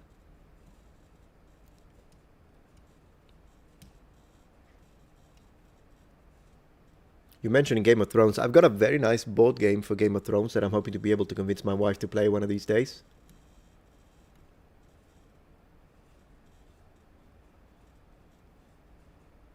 Diogo says, Metatron, I think it's about time we address your overt racism against Muppets. Yeah, you're right, but the one Muppet I do respect is Kermit. Kermit is great. Kermit is the man. So I'm a Kermit supremacist now. That's where I am. Because that Muppet is a walking helmet. And I will not apologize for this statement. Angry Libertarian, thank you for the support. How do you feel about Tick history? I've seen some of my subscribers mention him, but I've never watched any of his videos, so I don't know. I know some people, some among you like him and some among you don't. I'll have to see. Maybe I'll watch some of his videos so I can make my mind whether I agree or not. I'd never really watched. I think I saw him in my feed once, but I don't think it was a topic I was interested in, so I skipped it. 13% of all Muppets commit 50% of cookie theft. Now that is data I can work with. Kermit Supremacist, new channel name. Hey, I've already got 4 channels, so don't tempt me. I am intolerant of pineapple pizza, absolutely. Absolutely. Rolf is your favorite Muppet? Legato? Great. We should talk more about Muppets. Muppets are great.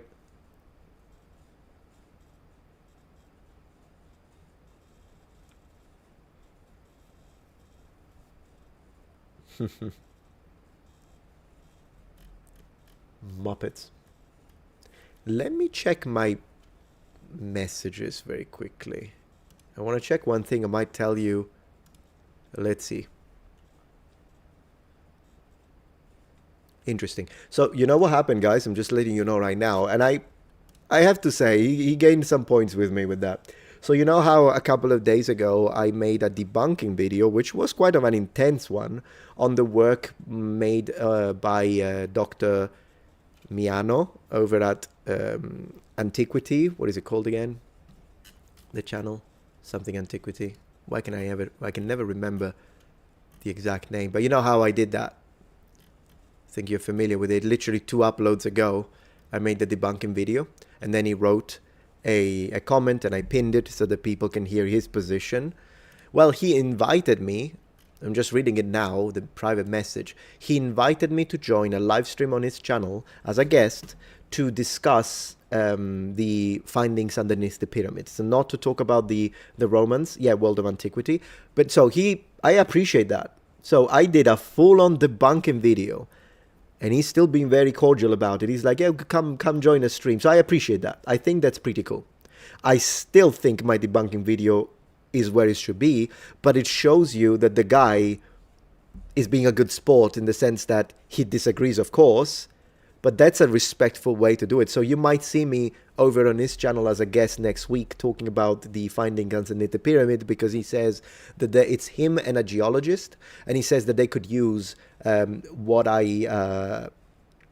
my expertise when it comes to the fact that I endured 4 hours conference in Italian, and it's of course my first language. Not only that, when it comes to the findings under the pyramids from the scientists, Armando May, Filippo Biondi is a scientist. I can call him a scientist, but Corrado Malanga. And then I investigated more and I translated what they actually say, and I've watched a million interviews. So I guess they still think that I could bring up some interesting, and he said maybe my audience wants to ask you some questions, and of course I have no problems with it. Do I have problems with his ideas when it comes to the Romans, ethnicities, European? Absolutely, I have a problem, but I don't have a problem with him. So I agreed. I just responded, and I said, I responded, and I said, absolutely, yeah, I can do that. I think that's pretty good, isn't it? To me, he gained points because the way people react to debunking videos is an indicator to their integrity. Is an indication of their integrity. Because there are people that when even before I even debunk them, like when I make a response video, they react by calling me a Nazi. Then I saying your integrity is below 10. It's below 0. Your integrity is nothing. But I like that he's not like that. So maybe that will happen, guys, next week. So I'll let you know, of course. Do check my my Twitter, my X, and do check my posts on my community tab, because I'll let you know next week if that happens. So if you want to come and check it out, that'd be nice. So that's a good development that I just read it now, his latest message. So that's pretty cool. On what topics I don't agree with him on, check the video. I just made a video about it 2 days ago, and it's a 47 minutes video. So there are quite a few things that I disagree with him. So as Dave reacted it, I don't think he's going to make a reaction video, but he did leave a comment and asked me to pin it, and I did pin it, right? In which he systematically addresses not all of my points, but the points that he perceived were the most important. And so, yeah. And I did pin it so that my audience can hear his point of view and see if they still agree with me, or if maybe like a Metatron agree with this, but I think he does have a point on this other, and I have no problems with that, of course. Now, given a couple of his fanboys came into my comment section calling me all names, like one guy accused me of being, what did he say? Pushing the alt-right pipeline. But honestly, someone who thinks like that about someone as moderate as me, I don't care that they hate me. Great, good. I want you to hate me at that point. Great. So I can remove people like you. So I don't care. But then again, if there are people, then instead there were people that were respectful and they're like, Metatron, with this section, I actually agree with the professor. I have no problem with that at that point. Because if you really think that someone like me, is anything to do with the likes of the extremist in the alt-right, you're out of your mind. At that point, you're just a salty, angry fanboy. So yeah. Exactly. I love what Jersey Girl just typed. That is so funny. I love it. Oh my gosh. So yeah, apparently that's the new one. But then again, it's not really new though, is it? Because it really depends on what the topic of any given video is. Because yeah, during this live stream at one point we did talk a little bit about the findings on some specific populations that did have a higher percentage of women that were engaged in the war effort. Yeah, and I got called woke and left wing because of that. They were like, "Oh, you're a far left woke," and I'm like, "Far left? What? The far left freaking hates me. What are you talking about?" So, but I'm far left to who? To an extreme alt-right guy. Of course I'm gonna be far left, and it's just how it is. What can I say? What can I say?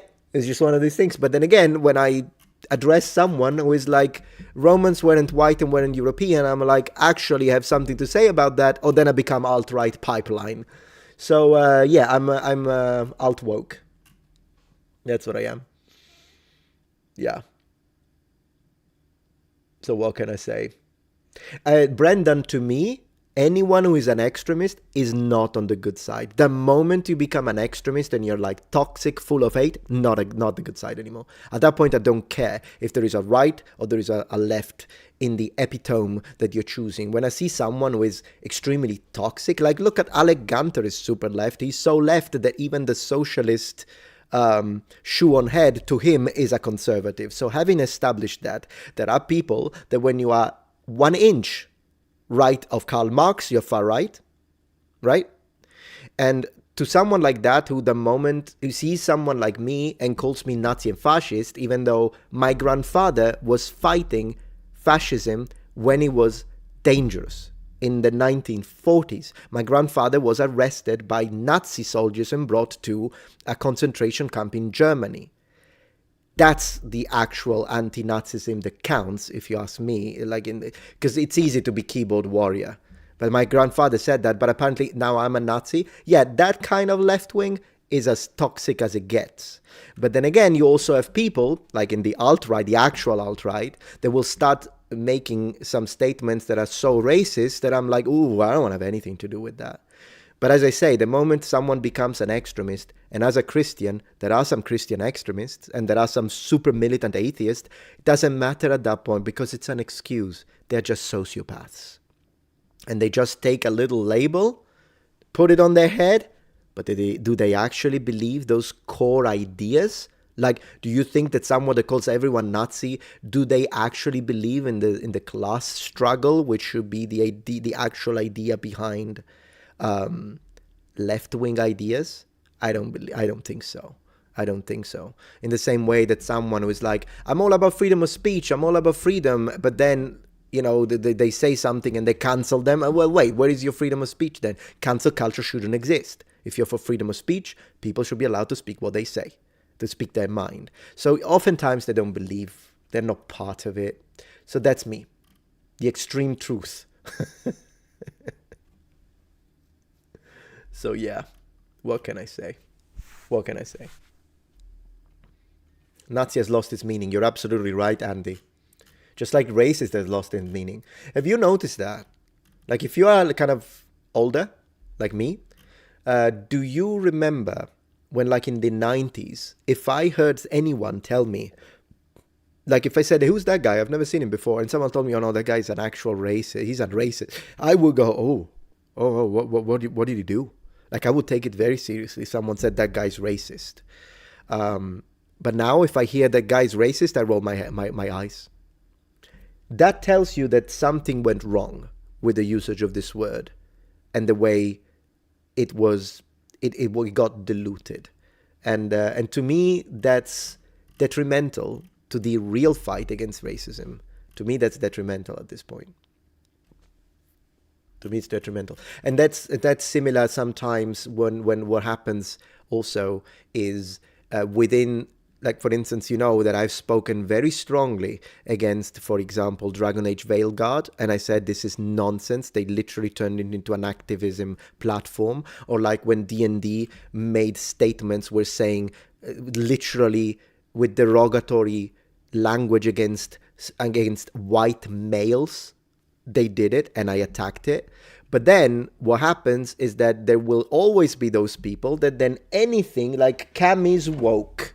How is Cammy woke? Because strong woman. Shut up. Cammy has been around since the 90s. She's not. So then the term woke is diluted. It's the same thing. If you call everything woke, then it doesn't work anymore. It doesn't have its potency. If you had only applied it to the likes of Dragon Age Veilguard, then the word would have a meaning. But the word doesn't have a meaning anymore because now people exaggerate it. And that's how it is. That's how I feel anyways. I'm just sharing my mind transparently with you. Just being transparent with you. How old are you? I'm almost 43. Thank you. Yeah, I hate the freedom of speech until you disagree. That's hypocritical. Freedom of speech is freedom of speech. The only cases in which freedom of speech doesn't apply is crimes. Like you can't say, oh, it's my freedom of speech to tell my audience to go and commit a crime and off a person. That's different. Or you can't say it's my freedom of speech to enter an elementary school and start speaking inappropriately to children. Like, no, obviously, but that's because they're crimes. It's different. But otherwise, if you're sharing your opinion, you should be allowed to say it, even if what you say is offensive, because then I can use my own freedom of speech to counter your positions and show you with reason and logic that you're a piece of garbage if you're using a lot of hateable speech. But I wouldn't incarcerate you for it. And that's a massive difference between a modern society that is based on freedom and a society that is totalitarian, because I can assure you that under Stalin, just like under Hitler, just like under Mussolini, the first thing that went is freedom of speech. I can tell you that much. But yeah, man, this is going, yeah. Thank you, Michelle, for the support. Elevating women should highlight inherent female traits, I agree, and how they benefit the human race, I agree. I don't want to be compared to men. Young girls might read this and get the wrong impression of womanhood. Well, yeah, sure, I agree. I agree. Totally. Totally. Now, when it comes to the idea of, because someone mentioned trad wives earlier on, I mean, I'm married to a trad wife, okay? She loves it, I love it, great. But at the same time, she knows that if at any point she's like, you know what, I wanna work, she can work. I mean, it's not even up to me. It's fine. If you like it, I support it. I think if a woman wants to work and have a career, she should have the freedom to do it. But at the same time, if a woman likes the idea of being a stay-at-home mom while the husband provides, I can assure you that she will never long for anything as long as I'm alive, even if it means I do 2.5 jobs. But my woman doesn't. If my woman likes the idea of staying home, 1000%, she will never long for anything as long as I have even a modicum of energy left. Because I believe in, I'm the man, I'm going to provide. I'm old school as it gets when it comes to that. But I'm open-minded in the concept of freedom. So if there is a woman that tells me, no, I like that, I want to become a scientist. Hey, I appreciate that. Great, you're a scientist. Fantastic. So it's a choice. It's a life choice, right? Greek Cleopatra is clearly the definition of African princess. Man, I remember making a video about you just opened the Pandora's box and I'm here for it. I remember when I made a video years ago, I'm talking like 4 or 5 years ago, I made a video and I said this Cleopatra thing, they're gonna push it, they're gonna say Cleopatra was black, and people made fun of me in the comments, like, not you, supporters are great, even the ones who disagreed were civil when it's subscribers, but people coming from certain communities were telling me, no one believes that, you're just creating a straw man. And then Netflix documentary Cleopatra, the entire family was black. And I was right. And I was right. I knew it. I knew it was going to go there. I knew it. With the label documentary, I'll tell you, I didn't expect that. I didn't think it was going to go to that extent. But when it comes to, when it comes to the idea that they would have pushed it and then called you racist if you didn't agree, I knew it. I just knew it. I predicted it. It's there. I mean, I can prove it. It's there. I'm literally saying it, and people are making fun of me, and I'm already saying, no, you wait and see. They'll push it. I said it's there. It's recorded, public. And then boom, Netflix Cleopatra. I freaking predicted it. I knew it. I mean, when I'm wrong, I admit it, but when I'm right, guys, when I'm right, I'm right. It says sometimes hateful people are actually just confused, misguided people more than often, actually. I agree with you, yeah. Yeah. Totally. You say Joan of Arc is gonna be next? We'll see. Wouldn't surprise me. Wouldn't surprise me. And I find it so insulting towards black people, actually, because are you saying they don't have historical characters, so we need to give the white ones to them? Isn't that more racist than anything else? Isn't that a racist idea? Why do they need, like, they've got their own history, they've got their own people, they've got their own historical characters. Why do you need to take someone who's clearly Greek? Cleopatra was Greek. Yeah, not to mention that John Bonn is saying, what about white Shaka Zulu? I would oppose white Shaka Zulu.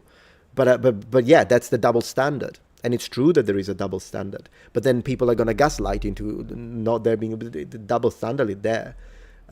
Yeah. Unfortunately, I couldn't respect you more. Thank you, Petty Kitty. I appreciate that. I appreciate that. I mean, there's nonsense everywhere, and I like debunking nonsense. What can I do? I love it. It's just stronger than me. I don't have the willpower to resist. When I see nonsense, I'll say it. Just the other day, I read an article with this Italian professor on the other side this time. This Italian professor, he was really having to discuss. He tried to push this idea that the Roman Empire fell because of the gays, which of course is nonsense, because there are real political, economical reasons as to why Rome fell. Border control was also another problem during the Dominate, but the idea that Rome fell because there were homosexual people is nonsense, like it is. But then, because that one didn't stick, he said that the reason why barbarian invaded Rome is because they wanted to get the Roman gays. So they liked it. They liked the idea.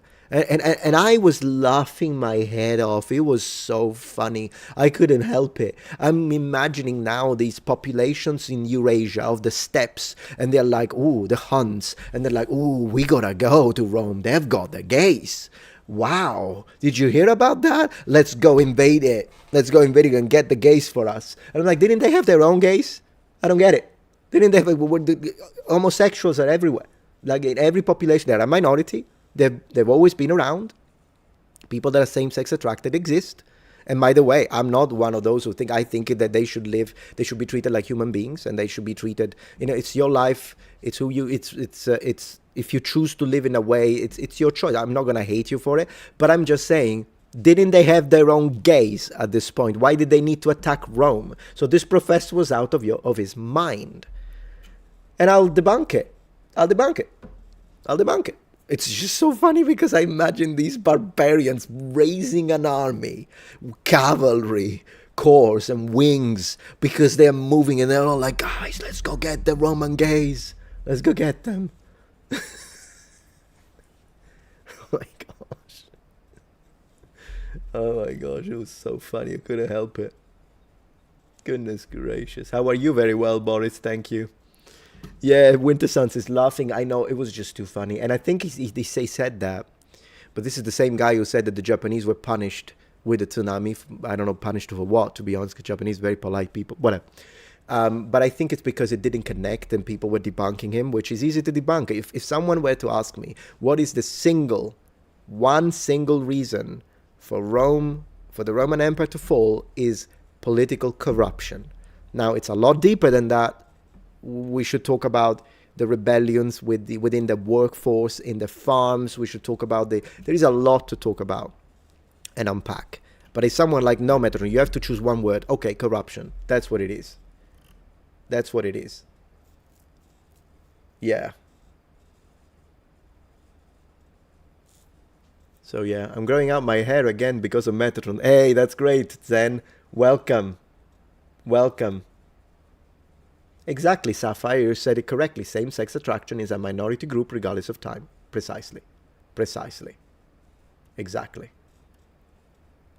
85% the Praetorian Guard. Goodness gracious. Praetorian Guard is such a fascinating topic, and how it changed throughout the centuries already. There is a massive difference between the Praetorian Guard under Augustus, like Octavian, and the Praetorian Guard under Tiberius already. And how it became more of a Roman thing with the barracks in Rome. They started like dedicated barracks. It is so fascinating. Yeah.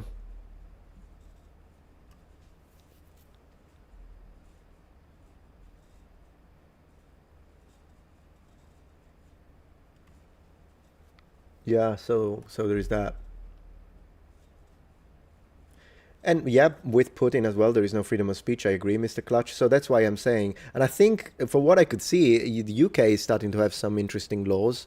And when I say interesting, I mean that I don't like the idea that like if you post a meme, you could end up in jail. Like I'm not okay with that. I'm glad I live in America at this point. I'm not okay with that. What do you guys think?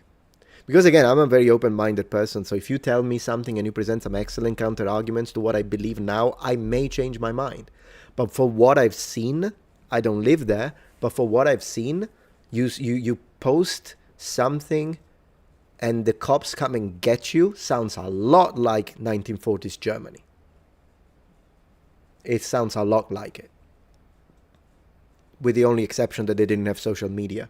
Man, could you imagine if Hitler had social media already? They created, I mean, they did use the social media of the time. I mean, the propaganda that the Nazis used was insane. They had a specific dedicated office to it. And the children in school, that's one of the things they did a lot, like Hitler's youth. Yeah. And so, like, whenever I see that, at that point, I don't even look at the colors anymore. Like, what are they? They're red, blue, I don't even care. It's like, no, because if someone makes a social media post that is objectively disgusting, which I would call it disgusting if it's like actual racist stuff, or if it's like stuff that is really hateful, yeah, I'd say, yeah, that's disgusting. I'll type under it and I'll say, no, I think you're wrong and this is horrible. I frown upon it, but that's the end of it. The government should get involved. Unless there is an actual call to action in the sense that they are pushing people to commit crimes, then it's different. But that's the only case. That's the only case. Because otherwise, what's the next one? Are we going to say, if I call someone son of a B, is that going to get me in prison as well? Because, I mean, that's also hateful speech, isn't it? Not to mention the people that push the idea of hate speech should be legal, like inserted into law, are the first ones that then insult the other side. Well, then that's hate speech too. Careful for what you want. Very careful. Don't most European countries have laws stifling free speech? I don't know, because I mean, yeah, I mean there are, I guess, defamatory laws in Italy, but no, it's not like the UK, at least as far as I know. I don't know how the situation is in Germany, to be honest. As I say, I don't really follow international politics as much. It's just sometimes I'll see an article, I'll read it, but then you always have to be careful because is this true or is it false? Like I don't even know if they can believe it. Yeah. More like the US has almost no limits. And to me, that's good, Nicholas. Because we can still frown upon it. We can combat it. So I'm not saying that I like that people can say stuff. You say free speech, yes, hate speech, no. But what is hate speech, Veronica? Let's define it. Because imagine that at one point, we see a person who is like a horrible person. But how do you define hate speech? What is hate speech? And that's really where it becomes gray and very dangerous. Because imagine that you see someone from, I don't know what political position you have, but for a moment, imagine someone who is your exact opposite, in fact, an extremist. And then you call them all sorts of names. With hate speech laws, you go to jail too. That's the problem. Unless the only hate speech people want is only against the other side, but that's tyrannical. So if you really want to have hate speech, then anything goes at that point. And then a lot of the problems that you do, I know you do, because everyone does. Sometimes you're like, that's an asshole, a piece of shit. What about someone calls racist, hate speech? Jail. You called someone racist. And what if they apply it retroactively? And they go into your social media and start scrolling up. It's very dangerous with the government, guys. Let's not get the government involved in that because it's very dangerous. Like, could you imagine if, like, just calling someone a racist or a Nazi becomes hate speech? What if, like, anything people say against... Because you could say, well, it's hate speech if you say racist stuff against black people. Okay, I hate racism against black people. I think it's disgusting. But what if then, after they pass that law... The government change, now you have a president, and the next people in power say, okay, everything you ever said against white people now is hate speech, retroactively applied. Very scary. You see where I'm going with this? It's not even a matter of which side, because eventually the side that passes the hate speech laws, eventually they will lose an election. And when the other side is there, they have the president. They have the legal president. You see what I'm drawing here? Can be very dangerous, which is why I say, you know what? Let's just frown upon it. Let's call them out, the hateful people, regardless of who they're hating. Call them out, frown upon them, attack their argument. I mean, of course, make videos about it. Just don't get the government involved with the cops, because then it gets very dangerous. It's a slippery slope fallacy. Exactly, Amonim. Exactly. Exactly.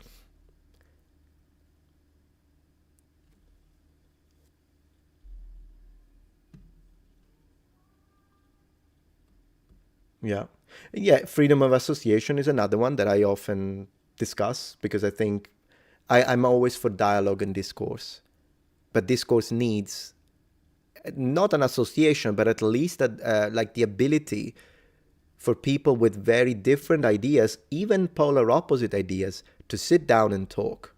Because if we get into a point where we say, I can't be seen with that person on camera because otherwise people might think that I think exactly like them, well, it doesn't make sense. I don't like that.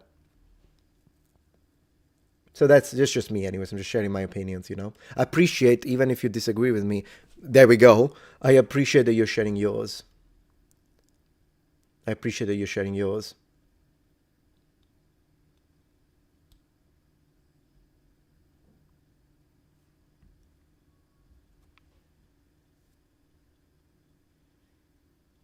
Yeah. Exactly, Nicholas. And as Nicholas says, free speech does not allow crime, plans, or orders. You're correct. Absolutely. Because it's a separate thing. It doesn't even have to do with free speech at that point. Yeah. Metatron, if you can build that community, that would be awesome. Yeah.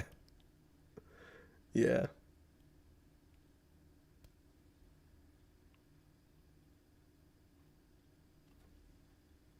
Thanks. What hair care products do you use? So my wife will be much better at telling you about that, because she gives me the stuff and I just use it. Because my approach to length and hair care is kind of similar to that probably of a Neanderthal man. But thanks to my wife, she gives me some really nice products that I've been using, and I think it works. Thank you, Blade Valand, for sharing your opinion. Let's read it. Speech always complicated, but it is protection from government persecution. Yeah. However, it should not protect bad people from consequences, in my opinion. As long as those consequences are the fact that now I think you're a horrible person, and so I don't want to hang out with you. I don't want to be your friend because of the things you said. Yeah, those are the consequences that I think, because as long as they didn't break any law and commit any crime, they can say whatever they want, and the consequences that will derive from them being horrible people, right, will be enough punishment, in my opinion. Thank you, Jeffersonian. I tried to send a super chat on the topic of free speech, but YouTube wouldn't let me. Oh, the irony. Oh my gosh, that's so funny. Thank you, Jeffersonian. I appreciate that. Oh my gosh, it's so funny. Your haircut is also very Neanderthal again too. That's great. I don't know why Neanderthal on Twitch just got banned as a word. I'll allow it. Why doesn't it? Where we go. Twitch is being racist against Neanderthal. That's not right. Neanderthals matter. We still have a little bit of their DNA, right? Even though they are extinct. They went extinct. Yeah. Bill says, but what if a person hates speech? I think you can hate speech all you want. Totally. Totally. Man, how do we go from grandmas hunting mammoth and doing flips in the air to, I don't know. We also had a little trajectory off course about tomato sauce. I remember that happened. Gosh.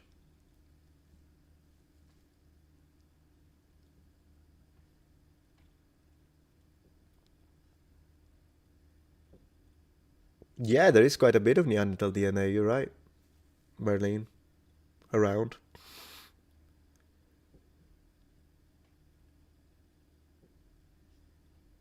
And Cricky says, free speech in the UK is governed by Article 10 of the 1988 Human Rights Act. Nothing has changed. It's all propaganda from the right, you say.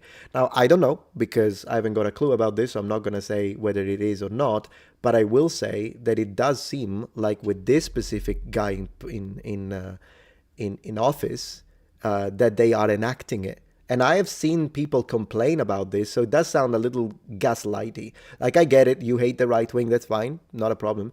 But I'm saying when it comes to extremism, I understand, because as I say, I hate extremism on both sides.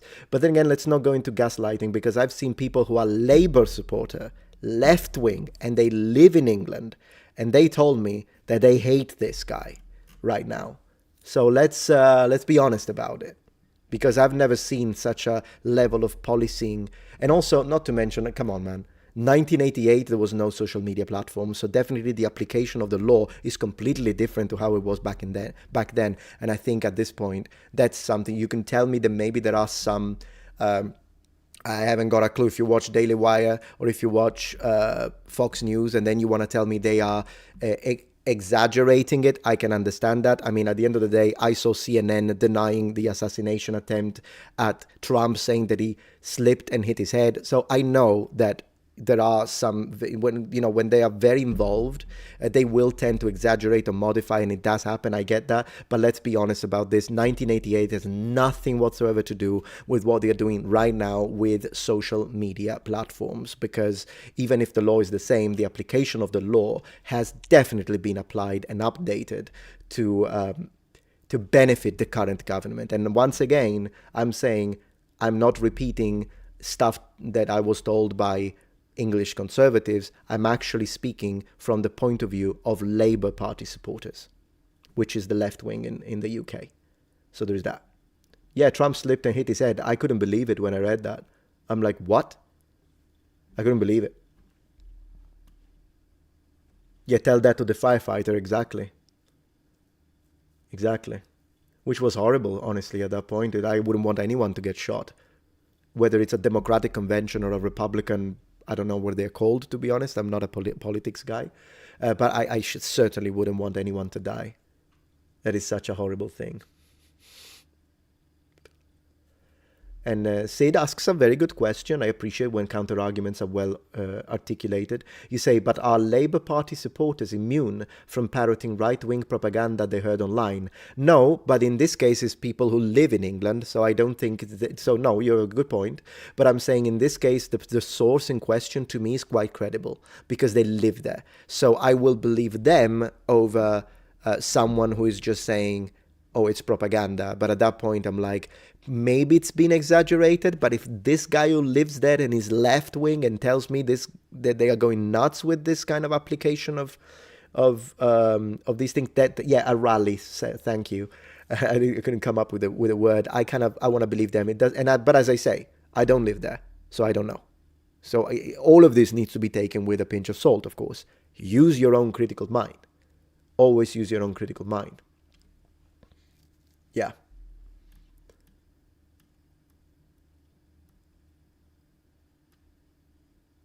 So yeah. Oh yeah, no, I know Samuel, when it happened. I was live streaming when the Trump assassination attempt happened. I was live streaming.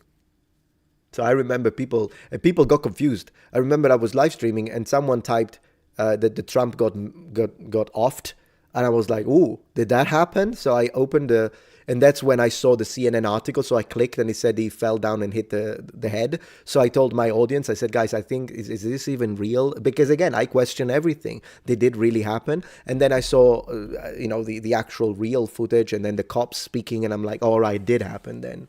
You always have to double check stuff these days, guys. Yeah. You thought some random was lying and you looked it up. Exactly. Unfortunately, we are in a climate where whenever you hear something, you just can't believe it. You just have to go and double check it. It is what it is, right? We live in that climate. Luckily, there is access. It's like a double-edged blade, the internet. Because on one hand, it gives you access, wide access to a lot of information, which is good. But on the other hand, it also means that there is the spreading of propaganda, which is a problem. that is intensified. And so you've got to be kind of careful what happens. I learned about the guy trying to get T-Man on Meta's live stream. I don't know what that means, but yeah. And Dochler said, if you don't mind me asking, where did you study? What degrees did you earn? So I got my university degree, cum laude, if you know what that means, at the University of Naples, L'Orientale. And my main focus, I did a double major, and my main focus was Japanese and English, so languages, linguistics, but with a strong subsection of history and literature. And it was a blast. I loved it. I loved every minute of it. My university studies was great. Loved it. Yeah. Oh, T-Man is... Okay, I didn't know. Now I know. Thank you. Yeah, Heroes of Might and Magic. Look, because you know why it's here? It's to counterbalance. So that when we talk about nonsense, then we see Heroes of Might and Magic, which is based, and then it can help. But thank you, Talos, for the support. I really appreciate that.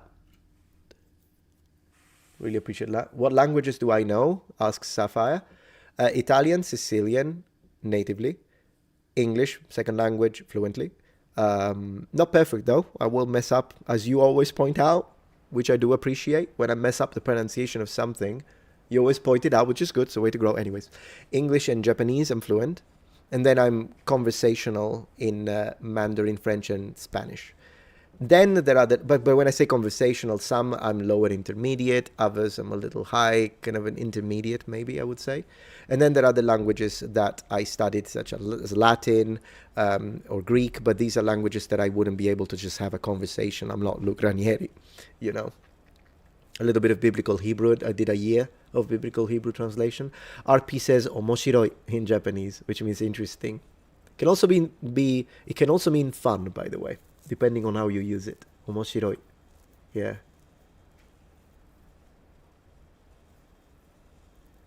Maktak says, your accent is amusing. I agree.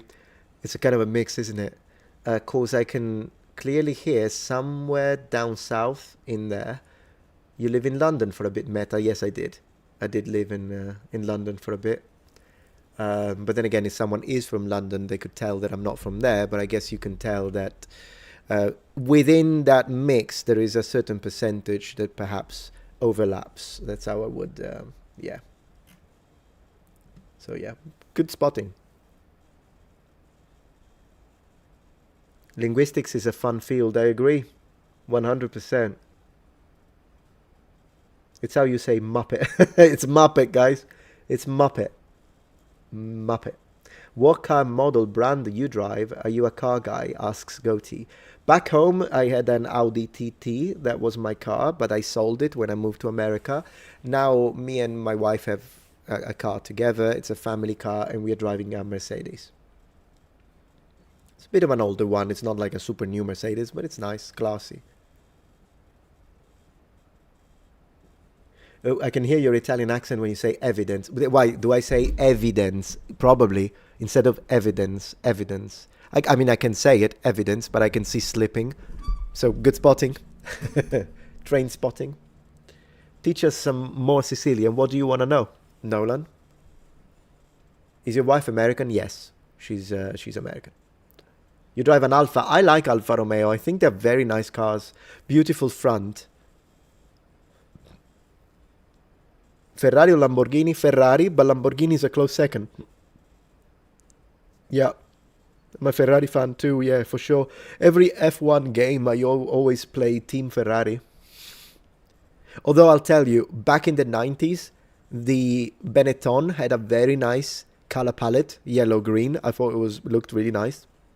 So I liked that. And then Williams back then were full blue, like a deep, rich blue. The 90s had the best F1 cars when it comes to color palette. Then it's that they started getting a sticker of sponsors on every single area of the cars, and then they went a little nuts with stripes. I don't know if you guys know, but at one point, I think it was in the early 2000s, they removed the red from Ferrari, and they just did red and white. And it was crazy because it made it look like a McLaren. McLaren used to be red and white. 90s is top when it comes to music, gaming, unbeatable. Fashion, F1, 90s. You can't beat it. Best decade ever. I'll die on that hill. I don't even care. The 90s, best. Lancia or Audi? I mean, I love Audis. So Audi A4, A5, gorgeous cars. You agree? Yeah, I know. 90s, guys. It's 90s. Look like Marlboro. Yeah, the cigarettes. See, smoking is one thing I never did, never was interested. I never cared. Teenagers were doing it back in the day already to show, oh, look, I'm such an adult. I never went to that phase. I don't know why. And I got offered, of course, and I always be like, nah, I'm not interested. It seems stupid to me. It always seems stupid to smoke because, I mean, at that point, I'd rather spend the money for stuff that doesn't turn into smoke. Like literally, I'll buy a Guile Player 2, Jada Toys. It does not mess with my health. It stays, doesn't turn into smoke. May even gain value in the future if I want to sell it. And yeah, I've never smoked. You smoke a lot, Brendan? Got a vape coming in the mail though. Oh, that's nice. And I hope you quit. Honestly, I really do. I really hope you quit because that's one of those things that, yeah, my wife used to vape and then she stopped that too. Because it's not like vape is good for you. It's just better than actual smoking, but it's not good for you. Personally, I think any form of smoke is not good. Now, if you want to do it, you can do it, of course, but I never was interested. Never cared, really. Yeah. It's nice to hear, Caleb. I'm glad you managed to stop. Very nice. I got longish hair too, and so many people automatically assume I smoke, but I don't. You know, Winter Suns, that happened to me too. I remember when I was like teaching in school, and my hair was long then as well, when I was a high school teacher, secondary school, among the various teaching jobs that I had. At one point I was a high school teacher, my hair was long anyways. And I remember I had a colleague from London, and he was like, he was, oh gosh, that guy, his name was Hugo. I'm not going to say anything else because I don't want to, whatever. But that guy was nuts. Nuts. English teacher. Me too. I was teaching English at that point. It's just that it was so funny because this guy was nuts. And he said that the moment he saw me with the long hair, he's like, oh, there's no way this guy doesn't smoke. And I'm like, no, I don't smoke. Whatever. It's more of a metal hair, to be honest. I do like heavy metal.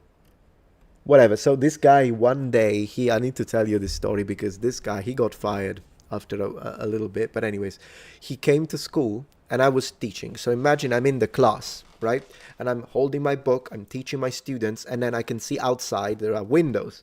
This guy starts walking and I can see that he's walking like this. His eyes were so red.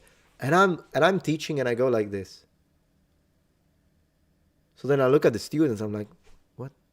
And you know, these are older teenagers. They're like, they're 17, they know what's going on anyways. So yeah, he was stoned. So I opened the door and I see this guy walking and I'm like, where are you going? And he's like, my class. And I said, second A. That's what you teach. Second A. Turn right. So anyways, he got fired after that. But it was so funny to see him walk and I'm like, second A, mate. Second A. I teach B. You teach A. But yeah. And he also had a big problem with alcohol, to be honest. Like, this guy would get wasted, which I'm like, hey, get wasted on a Saturday at that point. Don't get wasted on a Sunday, because on Monday, you got to be sharp. You're a teacher. It is sad, actually. You got to be, you know, but it's sad, but at the same time, it's annoying for me.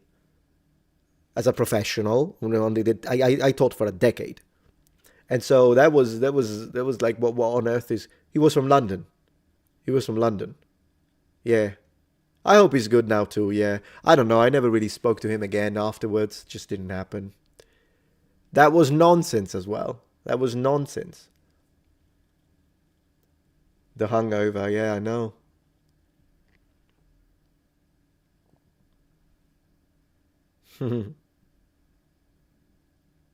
It is a problem everywhere, you're right, Talca, yeah, for sure. For sure. They don't exactly work and driving with any substance, just no. Yeah, at that point, it's like if you want a drink, you need to call a cab. It's not that difficult. Call a cab. Call a cab. That's it. It's not that difficult. Call a cab and go home. So yeah, I do drink coffee though. Kind of started late, but I do drink coffee. Do you have a go-to? Yeah, oh yes, I do. Coffee brand for espresso, Ambrose. It's gonna be Tonaca di Monaco, and even better, Caffè Monachello. That's the one I really miss from Italy. It was so good. I'll show you. Caffè Monachello. It means little monk. This is to me, this is one of the best. Now, the one I found now is the Cialda. I'm actually talking about the powders I prefer. But yeah, to me, this is phenomenal coffee. To me, this is phenomenal coffee. What type of coffee do you drink? Italian coffee? So what you would call an espresso, though in Italian we just call it caffè, because to us that's the default. But yeah, espresso. Monachello is not a Ninja Turtle, though. Yeah, this is one I really love because we used to make it at home, and it's pretty good. There are a lot of good coffee brands, but for me, Caffè Monachello, or another one that I also like, but still Monachello is top, is Tonaca di Monaco. Man, I feel like I'm back home. What's going on? This one. Tonaca di Monaco is another really good, basically every Italian household has this. Yeah, the package is pretty nice, we Italians know what we do. We know what we're doing. I don't know why it's not rendering though. But yeah, Tonaca di Monaco, there we go. And they say piace, so people like it, perché è buono, because it's good. And then at the bottom, it's actually Sicilian. This is not Italian at the bottom. And he said, tu ukuluri chattaliare, which means you have to look at its color. So they're basically saying it's like the color is the indicator of the quality of the beans, I guess, in the roast. It does have kind of a chocolate color, yeah.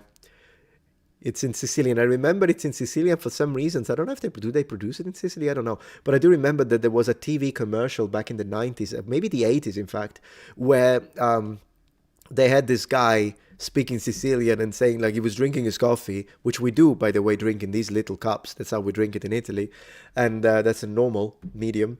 And I remember this guy saying "O colore chattaleare" in Sicilian, and to me that was normal because it's Sicily, but that was national television, so I can only imagine someone in Milan hearing that spot. Man, it would have been so funny.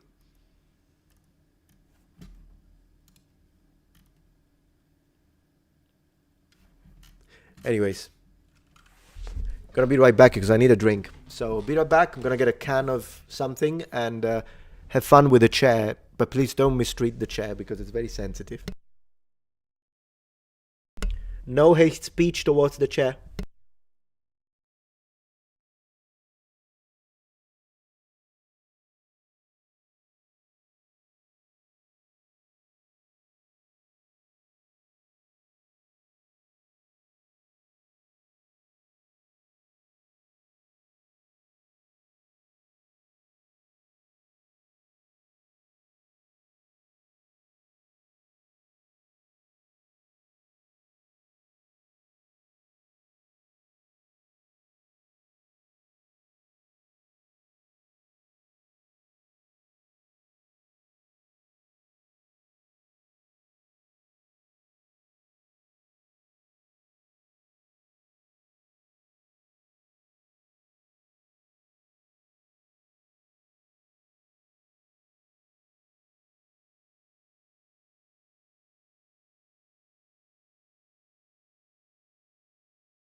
All right, how did you treat my chair?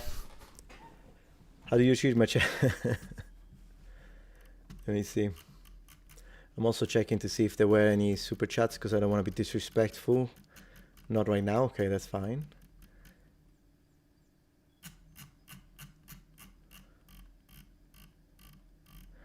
Could you imagine the chair? Your chair called me a muppet. Oh no. Well, she might be right though. It's a chair supremacist, guys.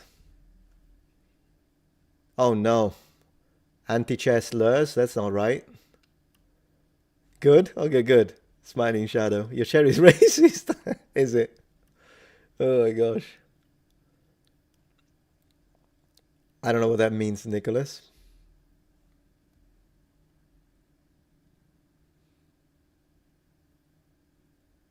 Italian beginner videos on Metatron Academy, not maybe a little bit, but I still have to kind of build that series. I will though, for both Italian and Sicilian. Are then chairs related to Muppets? I don't know, YJ, did you find that on an article? Is it the same article as the prehistoric stuff? Let's have a drink.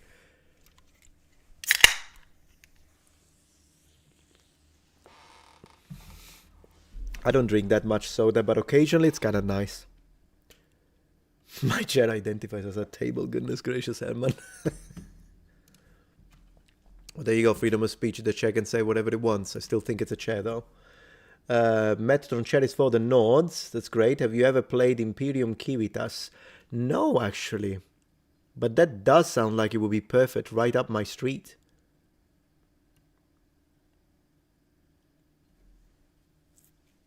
Metatron is your chair non-binary. No, it's definitely binary. I bought it. Plot twist, Metatron's chair is designed by Jim Henson, de facto Muppet. Man, that'd be great. That would be great.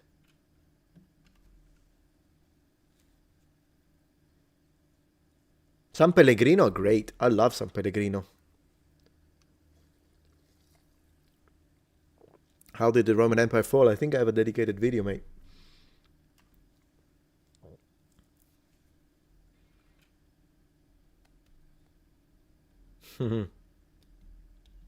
There was a Muppet chair on one Muppet show. Ooh, we need to find that. Yeah, San Pellegrino is really good. Let me see, Muppet chair. I'm gonna look for the Muppet chair. Maybe there is a Muppet chair. Oh gosh, Muppet chairs actually exist. I don't know if these are from the spot. Oh, these are great. Man, I need a Muppet chair in my office. Look at Kermit. Muppet chairs. We've got Muppet chairs here. Muppet. Elmo chairs. Wow, man, this is yeah. I don't see the one you're mentioning from the actual show. I guess that would require a bit more research, but this already has piqued my interest. I love Muppet chairs. I so need a Muppet chair for my show. Goodness gracious, that would be great. That would be great. Thank you, Emily. I really appreciate it. As a hairdresser, your hair is lovely. Thank you. What is your hair care routine? Well, generally, as I say, it got upgraded, my routine, since I got married. But before, it was the routine of a Neanderthal man, just letting it grow. But then afterwards, of course, I try to keep it nice and clean. And then when I shampoo, I always condition it, I suppose. Yeah. And then what else do I do? Sometimes I let it air dry. That's another thing. I brush it every single day. I mean, you have to. Otherwise, I'm going to turn into, I don't know. I don't know what I'm going to turn into if I don't brush it. This thing is long. Oh my gosh. But yeah.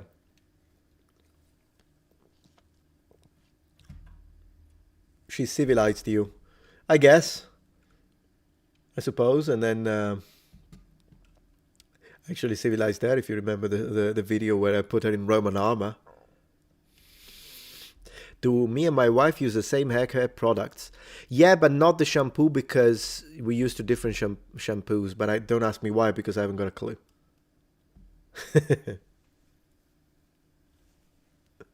Yeah.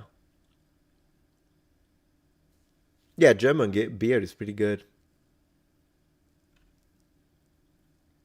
I had that length until about a year ago. It's grade 2 shaved short now. My gosh, my gosh. If I had to completely shave it, I think I would feel like I'm missing weight at this point. Don't you think so?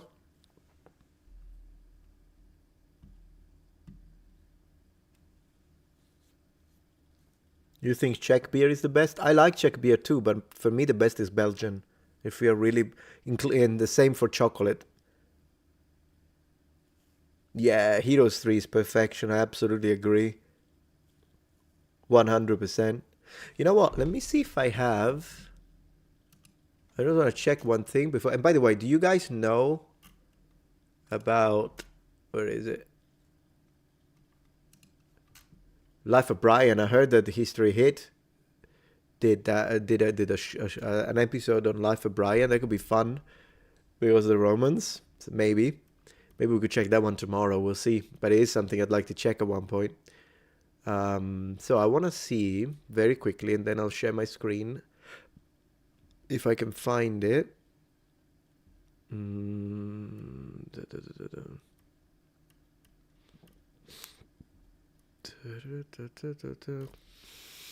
No, I don't seem to. Oh, wrong. I need to go into archive. All right, so I'm going to archive and then F for Facebook. Thank you, Motocross Copper, for becoming a member of the channel. Very soon, we're gonna have the last 30 minutes where where only member with only member chat, so that members get to speak to me, so that you get a chance to actually. You have a higher percentage of me being able to read. I mean, well, I'll read your chat 100%. We do that at the end of every stream, so do stay. So you can tell me about whatever you want. All right. So I'm looking for some pictures of me when I was younger to see, because they should be here somewhere. But I don't know, I might need to prepare them before. Well, thank you, Halfgazo, for the support. Belgium does win the Ale War. I was thinking Lager. Oh, I see. Yeah, I mean, I suppose it would depend at that point. For sure. Although up to this point, man, Belgium is great. Beer and whatnot. I don't seem to be able to find that. I'll have to prepare it before stream because I don't want to bore you to death. But basically, I have these pictures because at one point I did shave my head, but I was very young. So I was like, maybe I can find a picture of me with a shaved head, because I did do it at one point. But I can't find it. Eventually, I'll prepare it for next stream. Probably, yeah, I'll do that.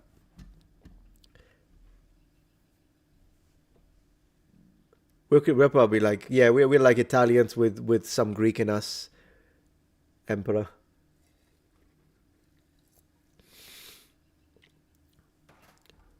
Herman asks, bro, if you're cool with Shad, of course I am. Could you get on FNT? I think once I did go. They invited me to. If it's about history, I would go. If anyone invites me, I'm always open to go, regardless of whether I agree with everything they say or not. So, yeah, sure. If anyone invites me, I'm happy to join. That's why I'm saying next week I've been invited by the professor I just debunked, and he invited me for a live stream showing character. I'll give him that, and I said, yeah, sure, I'll come. And we disagree on a lot of things, but I'll go. We're gonna be good. Sorry, Jack, you're correct. Yeah, sorry, Jack, forgot about that.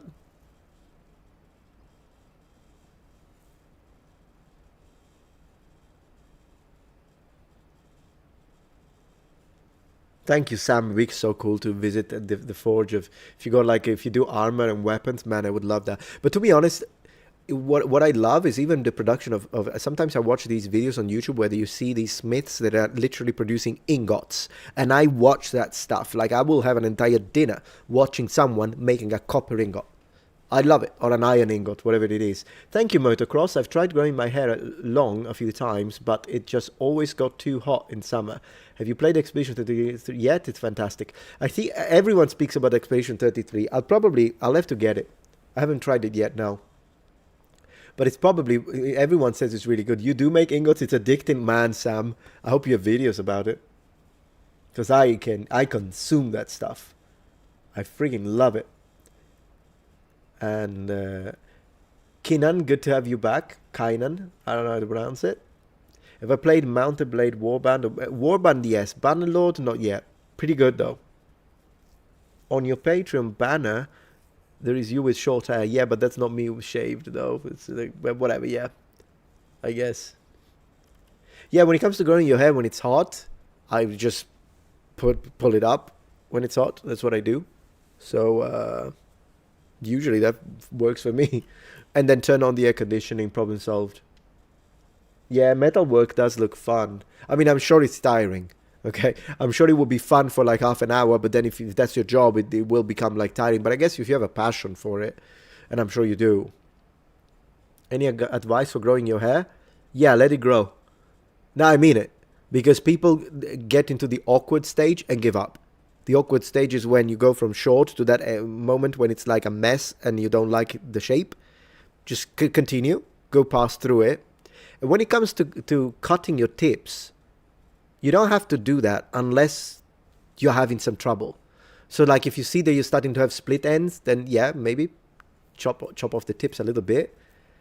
But if you don't need to do it. It's not something that categorically every 6 months you have to do that, because you don't. It's only if you need it, I would do it. Metatron, have you read the Dune series? Only the first book. Only the first book. Long hair is dirty only if you don't wash it. And I do wash it. So you are dirty if you don't wash yourself as well. So I mean, same thing.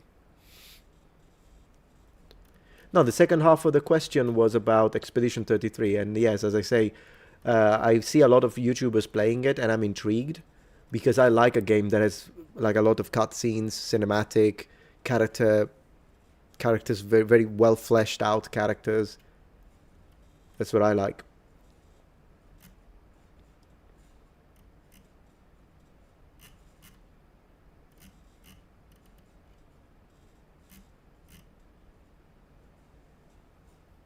Best is fourth. Oh, there, yeah, I love to see. I've got the Dune board game. It's one of our favorite. It's really good.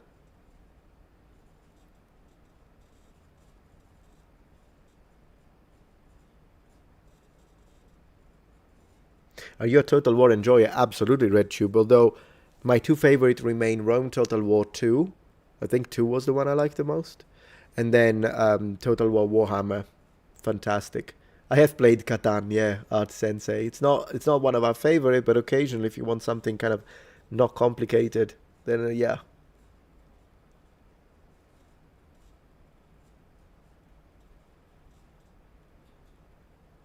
Are we going to do a gaming stream sometimes? Absolutely, Icon Live. Just trying to balance out the organization, but once I get organized well, for sure, yeah, the gaming is coming back. Thank you, Sam Turtle, for becoming a Guardian. And I think we are kind of there, 7:41. All right, guys, so we're going to do the last 30 minutes of the stream. And we're going to switch to members only as a way to say thank you to everyone who's supporting the stream, and also having a much smaller circle so that all chats can be entertained. But then again, everyone who's not a member, you're still welcome to stay. But do consider becoming a member, because we have the... And then on Friday is fully dedicated to member streams. So, yeah. And of course, very much appreciate the support. Always appreciate your support, guys. All right. So we're going to switch in 5, 4, 3, 2, 1. Let's see if someone can slip one in. Almost. Thank you so much for the support, OSH. Would love to know your take on the God Emperor of Dune philosophical take on armies, figures, and power, and from the ancient times, and how the Greek gods were an honest take on humanity's condition. Man, that's deep. I would have to literally like study it, because as I say, I only read the first book, and I read it a while ago. So I don't remember a lot of it. Philosophical take on armies from Dune. I don't even remember. I mean, the only thing I remember about Dune is the fact that how they mix firearms, they look futuristic with blades as well, and shield force, but I wouldn't know. So, thank you for the support, though. I really appreciate that. Oh, and I always say this. Welcome to the inner circle. Welcome, welcome, guys. Should do a food video. When did tomatoes first arrive in Italy? Yeah, after the discovery of America. And when they became a staple product. It took some time for Italians, because at first some Italians were a little, they thought that they could be toxic. So they were a little, I don't know about that. But then eventually, yeah. It would be a good video, though, to actually, like a deeply researched video on the history of tomatoes in Europe, how they arrived from Cristoforo Colombo and all that.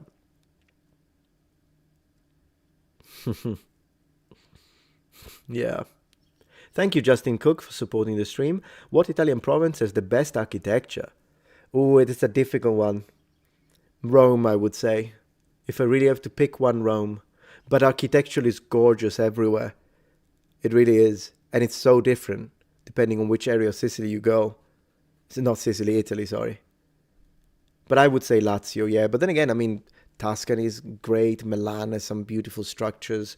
Down in Sicily, we have some beautiful structures. If you've seen, there is the Piazza Plebiscito in Naples, is gorgeous. So it really depends. I mean, there are so many good things to see. And glory to Pompey, guys. Always glory to Pompey. Colin says, good to see you, Colin, by the way. Nicholas, of course, you're always here, members. It was 8th grade world history, got me into history. Well, then you must have had a good teacher. Sam, welcome. Sam the Smith. Welcome to the members. Bring your ingots in, mate. Bring your ingots. Thank you for joining. And glory to Pompey, says Manic. History of the spices trade. Yeah, I love that kind of stuff. Man, I wish YouTube would reward core vanilla videos that are just about something interesting. Michelle, thank you so much for becoming a member of the channel. Your support is very appreciated. Hi Raf, Ewan from Northern Ireland here. Very cool. Been watching since primary school in your Elder Scrolls Armor analyses. Thought I'd pay you back for all the amazing content. I really appreciate that, Sam Turtle. Thank you so much. I'll be doing those again, but probably when it's like actual gaming content. It's mostly gonna be on my gaming channel, but the occasional video will be on the main too. Are you a cat person or a dog person? I love both, but right now we have 2 dogs. When I was younger, I liked cats more, but now I really got into dogs. Thank you, Fettuccine. What a beautiful name. Hello, Italian history man. Hello to you. Desmiesco, thank you so much for becoming a member of the channel and joining the inner circle, my friend. Any question you have, this is your time to shine.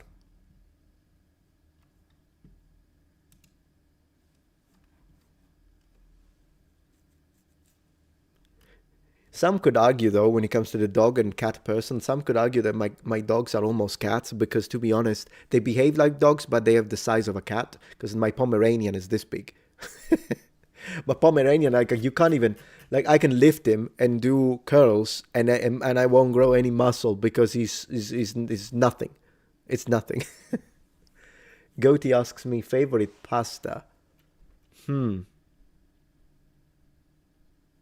Maybe ravioli, tortellini, ravioli, probably, but it kind of depends on the sauce. I mean, rigatoni are great, spaghetti, yeah. Pomeranians are all fluff, no muscle, you're right.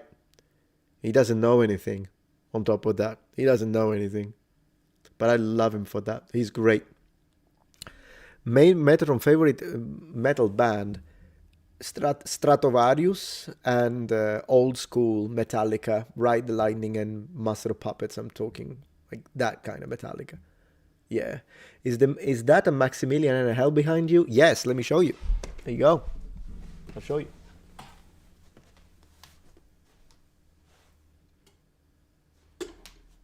There he is. So we have a lovely, it's a replica, quite faithful replica, in fact, of the Maximilian helmet, one of the Maximilian helmets that you find at the Metropolitan Museum of Art. With all the lovely fluting that makes you think of Dark Souls. And here it is. Yeah. So it's a nice helmet. We can keep it here for now. we go, in honor of Pompey. It's always good to have a helmet, right? It is pretty cool, isn't it? Put it on for the stream. I might, but I have to rearrange the hair, to be honest. Is it raised in one piece or welded? I think this was welded, but I'll have to ask the armorer who made it, because I don't remember, to be honest.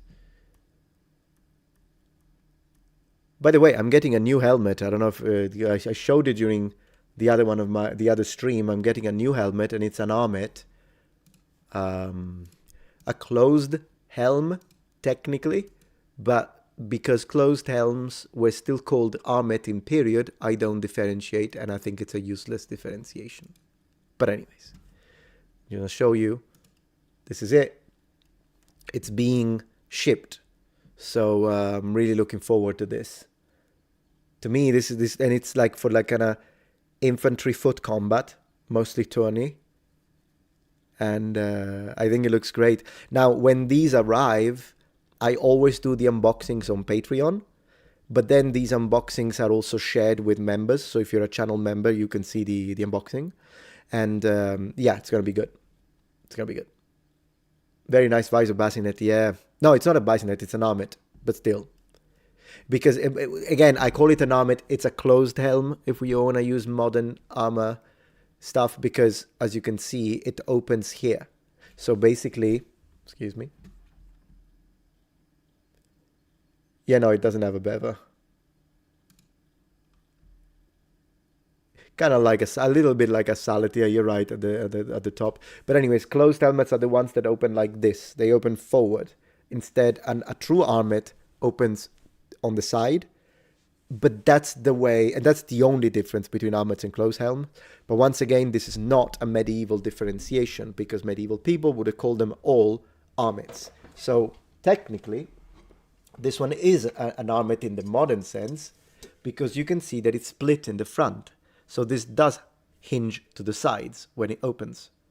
But it's not the case with the new helmet that I'm going to have. So it could be good for a comparison. I could do it for as a members video.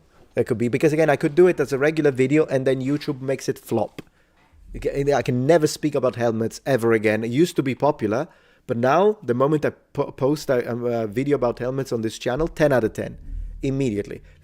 Caps at 20,000 views, 16,000 views, in fact, and that's it. So annoying. So at least I could do it for members, if you guys like this stuff. I mean, I know you do. And Bessie says, best quality came from Italy. Yeah, Italy, northern Italy and southern Germany is where you got, in my opinion as well, best European armor. Then when it comes to peak armor. Yeah, it does cap, Sam, unfortunately. It happens, but only with the helmet videos. I don't know why. Helmet videos and some of those more like vanilla videos, unless I can find a way to repackage it in the sense that I'll give it, maybe I have prepared, let's say I've prepared a lecture on the Maximilian helmet, but if I say the history of the Maximilian helmet, nobody's going to click it. But not because people are not interested, because YouTube doesn't push it. So what I will do with repackaging is that, for example, Demon Souls remake is a thing now. All right, then I take Demon Souls remake, I talk about that, the helmet, I repurpose the same lecture, but instead of maybe just showing the helmet or just me talking like this, like a talking head, I will show the game so that it gets the clicks of the people who are interested in the pop culture as well as the people. So I usually try to circumvent it that way. But when it comes to like a helmet that I show you, look, I got a new helmet, let's put it on. These videos just do not work anymore. That's what the algorithm does right now, unfortunately. I still make them, and then I try to just post more, which is why I went to daily, so that I can try to compensate, right? I'll post a video because I know the core audience likes it, but then I'll also have to make a video that I think is going to be popular due to a hot topic, for instance, and I try to balance things out like that. I hate having to strategize like that, though. That's the thing about YouTube. YouTube is great, but when it transitions from being a hobby, you just talk about what you're interested in, and then it transitions into that's how you pay for the roof on top of your head. I am grateful that this is the job I have, of course, and feel very privileged. But then you have to strategize like crazy. And then, sometimes I'll have to make a video, even though maybe I'm not particularly interested in that topic, but I have to do it because I know it will get the clicks. And then that's the way that I can, support the production of videos that are instead passion projects. Yeah. Anyways, let me read. You should title it Metal Hat. I could try, Judah. What about Hound Scowl? I'm not a huge fan of the visuals of a Hound Scowl. In the sense, I still like it because I love all medieval helmets, but I prefer Frogmouth, Armet, Barbute, like literally almost every helmet for me. Exception being maybe a kettle hat. I'll put the Hound Scowl on top of the kettle hat, but in general, yeah, I prefer and the Sale. It's definitely better looking for me. So I'm not a huge fan of the pig faced whatever, the Hound Scowl. Papal Conclave and Max Miller for one. I don't know the connection there, but cool. Max Miller is great. I'll always say that. So yeah. Favorite old school Metallica song? It's gonna be for you the Four Horsemen. No, for me is Ride the Lightning, the actual song that gave the name to the title to the album. Yeah, for me, Ride the Night. I must have listened to that when I was like a teenager on repeat, on repeat. So yeah, playing Amon Amarth when playing as a Viking in Crusader Kings 3 is just chef kiss. I imagine that I need to play that a little more.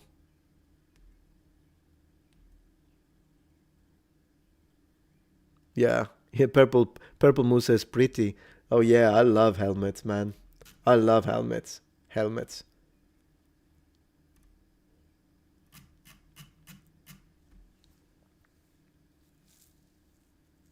Ever listen to Aphrodite's Child? No, Sam. What is it? Oh, it's a song. Oh, he's saying regarding of using the algorithm. I understand. Yeah. If you do a podcast, you have to get Max Miller on. Oh, definitely. If we ever do that and we start talking about food, 100% I'm inviting him. 100%.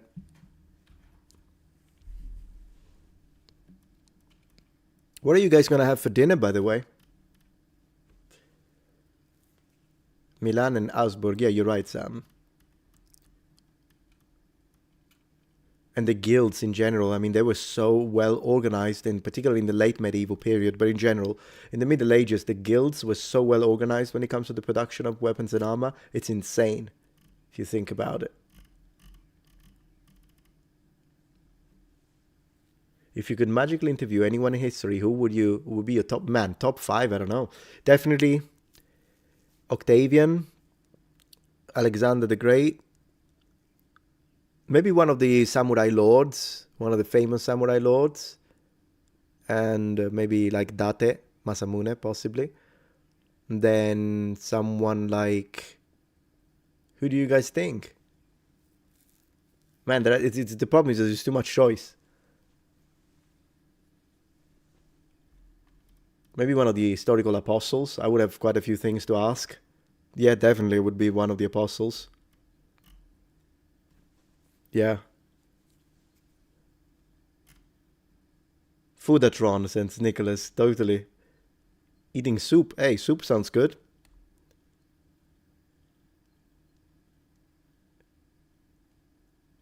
I haven't got to dinner yet. I don't know what's for lunch. Oh, I see. Yeah, for me it's gonna be dinner. We just started making anvils, man. That sounds so cool. That's one of the aspects that I love about games, such as like Valheim, the idea that you can craft stuff. There is something about crafting that is so addictive. Maybe it's the creation of things that really it's really fun to do. Thank you, Dark Brandon, for becoming a member of the channel. I love your logo, by the way. Samuel, I decided to make the lemon tuna pasta you were talking about the other day, but I started with a tuna fillet instead of a canned tuna. How is it? How was it? Yeah, I love tuna pasta with lemon and olive oil. It's fantastic. Very refreshing, particularly if it's hot. It's a hot day, perfect. And we always end up talking about pasta, don't we? Nothing we can do about it. Smiesko says, I love hats. I'm a collector. Tell me about it. Look what's that. Look down there. We got the great helm. We got the frog mouth. I have a kettle hat somewhere. Yeah. Long time fan. Thank you so much, Brandon. I love your logical approach. You inspired me to create a critical thinking channel. That's lovely. I love that. Just checking. Here you are. Let's have a look. That's another thing, by the way, if you're a member and you have a channel. 187,000 subs, so you're doing really well. Look at that. Championing critical thinking. Hey, you know I'm all about that. Nice. Yeah. I'll definitely check it out, mate. Congratulations on your success. Because, man, it's not easy. It isn't easy to get the algorithm to find people these days, right? There is an existential joy in creation. You're absolutely right. You're absolutely right. Funny to think that the Venetian Republic held direct political continuity from Rome via being a province in the exarcharate of Ravenna, only finally been destroyed by Napoleon in 1797. Man, you must be... Is that like your focus of history? Because you're into the details, my man. He's free to speak whatever, to talk about anything he wants, right, Holfdan? It's a grind. It is a grind, my friend. DR5, thank you for supporting. Octavian versus Julius Caesar, or first triumphant versus second. Yeah, I think, considering the fact that one ended up being stabbed and the other one was a very successful emperor, I'll go with Octavian. I think Julius Caesar was a fantastic general, but when it comes to the politics, he was good, but if he got stabbed, it means that the security there was not great. No one stabbed Octavian, so I'm going to go with Octavian, my friend. Oh, exactly, hence me saying goodbye. See, Holstan. Sorry, I misunderstood. Yeah.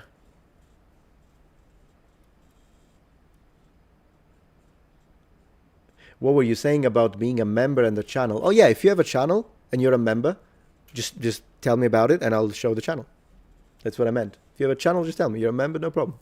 I mean, even if you're not a member, you can tell me, hey, look, I've got a channel and I'll check it out. But then it's going to be lost in hundreds of comments. So if you are a member, that you should totally use that.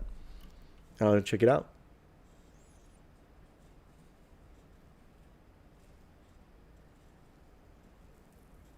Yeah, Octavian meaning Octavianus Augustus. That's him, yeah. The first Roman emperor.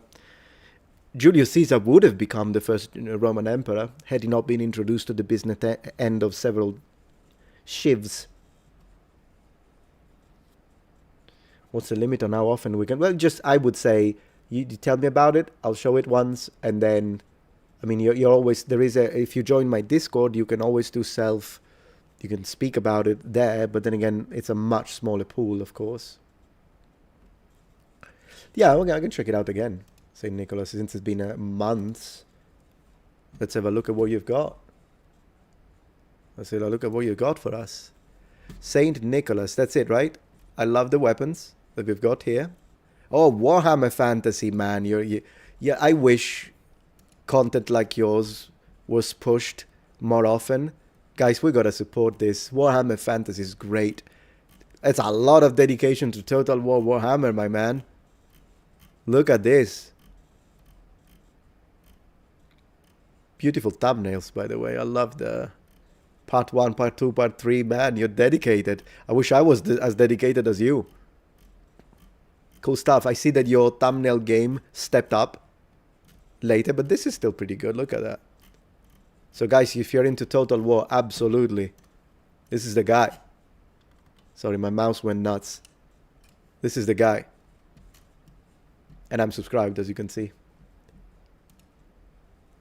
Cool stuff. The Anvil of Doom. Never played that, yeah. I don't know if it's an MMO. Hey, totally St. Nicholas. Don't even mention it. And of course, the video stays up as a VOD. So it will gather, I imagine, 7,000 to 10,000 views. Because usually my VODs from streams do that. Depending on it. There are some VODs that hit the 50k range. But it's usually because it's a big topic. Otherwise, I think they stay into the 10 to 15. Maybe. I don't even know. And it's my channel. But that's me right there. Professional YouTuber, all right. But what can you do? You saw the channel once, brother. Oh, yeah, no, yeah, Daxfile, I know. But it's been months ago, mate. So it's months. I do forget stuff. Have you ever played Mountain Blade? Yes, the old school one though. I think I have a video where I play on the channel, but it's from like 10 years ago. Never played Bannerlord. I'd like to, but there are so many games I want to play right now that it's difficult to like have time for all of them. That's why we need to get back with the gaming streams, am I right? At least then I have time to play.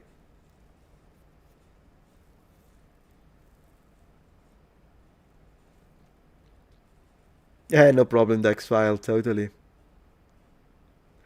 Bannerlord is good fun, so you suggest me to play it. Anyone else that thinks that I should play Bannerlord and agrees with Halfdan? What do you think about Romanians who believe that they protect Latin? Well, it depends what you mean by protect, because, I mean, of course, Romanian is a Latin language, 100%. Now, they do have a certain influence from the Slavic element of it, but it is a Latin language. Now, the only problem that I have with sometimes with some Romanians is when they say that Romanian is the closest language to Latin. That I disagree. It's Northern Sardinian. And I do think that Italian is closer, but still, Romanian is clearly a Latin language, and I have tried. I've made videos on my second channel where I listened to people speaking in Romanian, and sometimes I don't recognize the words, but other times I'll understand the entire sentence, and it feels magical because I'm like, man. So I can tell that there is an actual connection, and it actually annoys me when people completely forget. They're like, Romance languages, Italian, Portuguese, French, and Spanish, and they don't say Romanian. I'm like, and Romanian. it's a Romance language. It is a Romanian.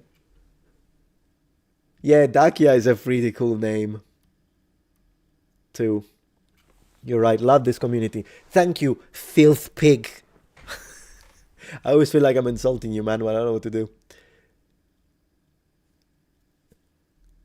Yeah.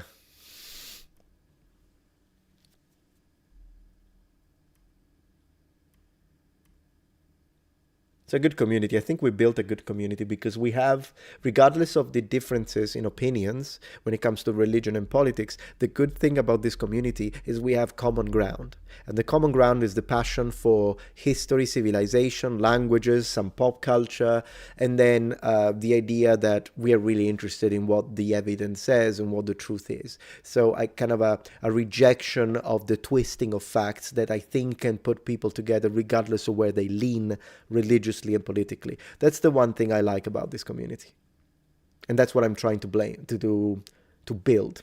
I thought blame because I was thinking of the anime for some reasons. It's a good anime though. So true, exactly, Dark. That's what it is. Rational truth, because at the end of the day there is only one truth, right? If anyone says no, but her truth, his truth, nonsense. There is only one truth. There are many approaches to it. There can be many hypotheses if we don't have direct access, because we don't always have direct access to it. Sometimes we do. But when you go like back in the past, ancient civilizations, we can try to get as close as possible. But still the truth is one. Even if there are 15 theories, 10 hypotheses, and lots of different ideas, and it's great. But whenever these ideas, and sometimes these ideas overlap, but when these ideas are mutually exclusive, only one is true. And that's just... it's just a fact. It's a fact of life, a fact of reality. And so at that point, even if it's a truth that I dislike, and I'm like, oh, I wish it was the other way around. It happens, but that's the truth, and that's the truth. It's you got to say it at that point. Yeah, exactly, Sam. I'm so glad to hear that, Smienko, of course. Smiesko, welcome. Opinions to that? Yeah, absolutely, Judah, totally. That's fantastic, Wolfdan. That's the spirit. Seek the truth regardless of your personal views, and that's called selective bias, of course. We all have bias, but we have to recognize it. At least be honest with yourself, because people try to deceive others, I get it, but deceiving yourself is pointless at that point. Gaming streams, totally, Nicholas. We need to get back to those. You know how we finished both Mirror's Edge on stream, and then we finished the entirety of Soma on stream, and that was great. I had a great time with that. Your favorite Kaiser found at my birthplace, Augusta Windelicum. That's so cool. Never stop questioning. Totally, Dream. Yeah. Stronghold facelift. You guys keep talking about Stronghold, and I kind of want to play that game one of these nights.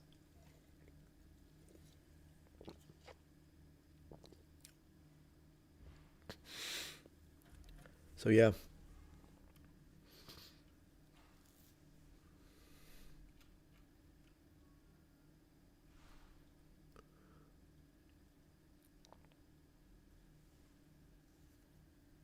I finally finished Alien Isolation after 8 years. Goodness gracious. I got stuck on mission 13 and stopped playing for 8 years. I got stuck a few times. I get stuck after when you get like to those missions where there are the robots, the androids walking around, and I hate them because you can't kill them. And when I can't off the xenomorph, I get it for storytelling. But when there are all of these guys, why can I not smack them in the head? Like, it annoys me. But it's a great game though. Stronghold is a gem, I agree. Thank you, Local Enterprise, for supporting the stream. Loved the video correcting the red pill Rome nonsense. I appreciate that, and I do think I still strongly believe that I was absolutely right on the majority of my points of that video. But I do have to give credit where credit is due to Dr. Miano, because he still showed integrity and a backbone, because he invited me as a guest to his channel next week to discuss an unrelated matter. But he basically wants to have my opinion on this idea of the buildings under the pyramids. And to me, that shows, because I went pretty strongly. But again, I didn't attack him directly. I think he appreciated at least that one. So he did do that. But I'm glad you liked the video. I think I did a good job with the editing as well, Local. Shaolin monks have Kung Fu. Yeah. Shaolin Kung Fu is one of the many styles, right? If I play Shadow of Mordor, no.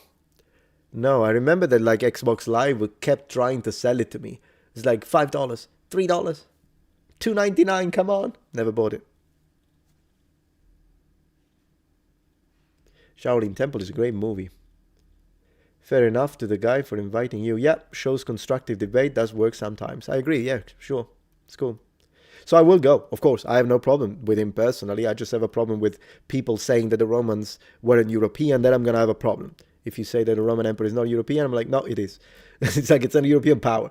And then the whole thing about white, and they have a problem with the term white. There's no reason to have a problem with the term white. No reason.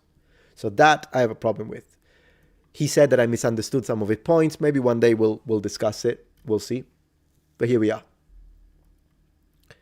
Here we are, guys. You don't like Shadow of Mordor, Nicholas? I see. Yeah, I never played it, but I know which one it is.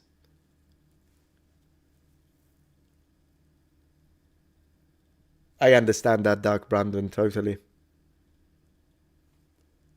I completed both games, need to replay them again. Man, you're a full gamer, Daxfire. Pro gamer.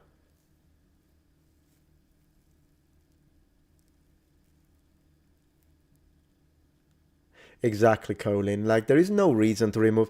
If you remove the term Europe and European because you think they're not apt to the period, you have to also remove Africa and African, Asia and Asian. If you don't, I'm going to have a problem with you. It's as simple as that with your point. Because, I mean, if you really want to talk about it, then the great kingdom of Kush was not African, because in classical antiquity, Africa was only the provinces in the very north. That's how the term was used by the Romans, so Africa Proconsularis and Africa Tingitana. They include Tunisia, Algeria, Libya, and that's it. Then that's the only in period I didn't even make this point on the video. Just to tell you, I didn't even use all of my ammo. But if you're going to say that, well, Europe is different. Okay, then you can't say Africa. You can't say it. If you say Africa, you can only mean Tunisia, Algeria, and Libya. That's it. That's it. Not even Egypt, because that's its own province at one point. You know what I mean?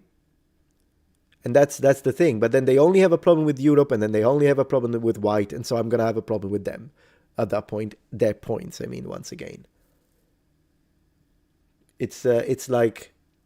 It's the double standards that annoy me very much. That's what it is. And Mauretania Caesariensis. Yeah, Mauretania is more on the west. You're right. But sure, totally. So, reminds me of Horizon Zero Dawn. Yeah, that was a game that I tried to play but didn't really end up finishing.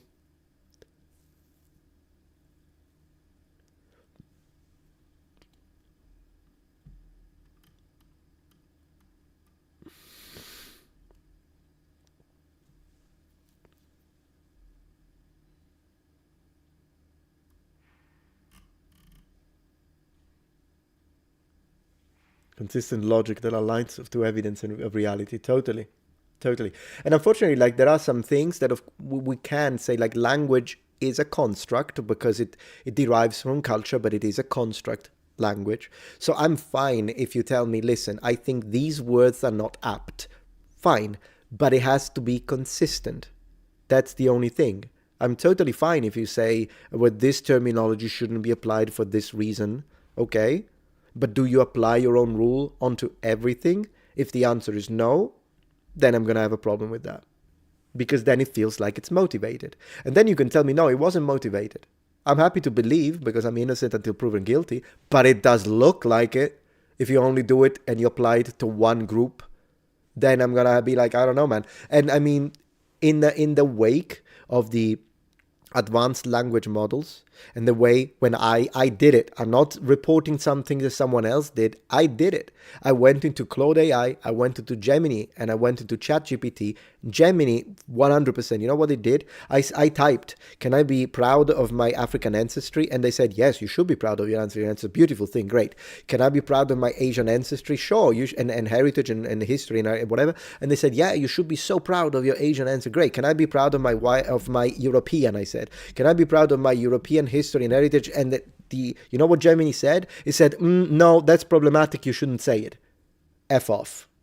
I'm not gonna be okay with that. No, sorry, absolutely not. The same way I would be if an African American even or an African tells me, and I say even because I mean an African is from Africa, but even an African American, like they're proud. They're like, hey, I'm so proud of this area in Africa and what we achieved. I'm like, yeah, man, be proud, totally. But then I can't say it of absolutely not. Yeah, I'm gonna go into full battle mode at that point. Then I'm not okay with it.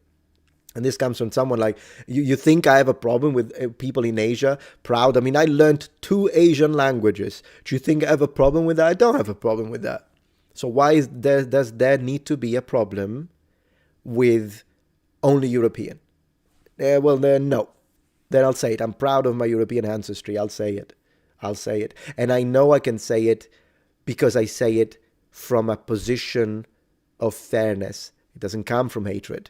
So it doesn't matter that there may be some people that when they say that, they mean it in a racist way or in a way because they hate other people. Okay, yeah, don't put me with them at that point, right? Because you'll find hateful people in all communities. So are the other communities and their hateful people, why are they treated? It's always a double standard. It doesn't matter how you look at it. Exactly, Smiesko, that's me. I'll say it. Yeah. Yeah, Gemini's crazy, Akron Live. Gemini AI, the stuff that it wrote. And you should have seen how it twisted the logic to defend this point. It was so embarrassing. So embarrassing. Really, Samuel? Wow.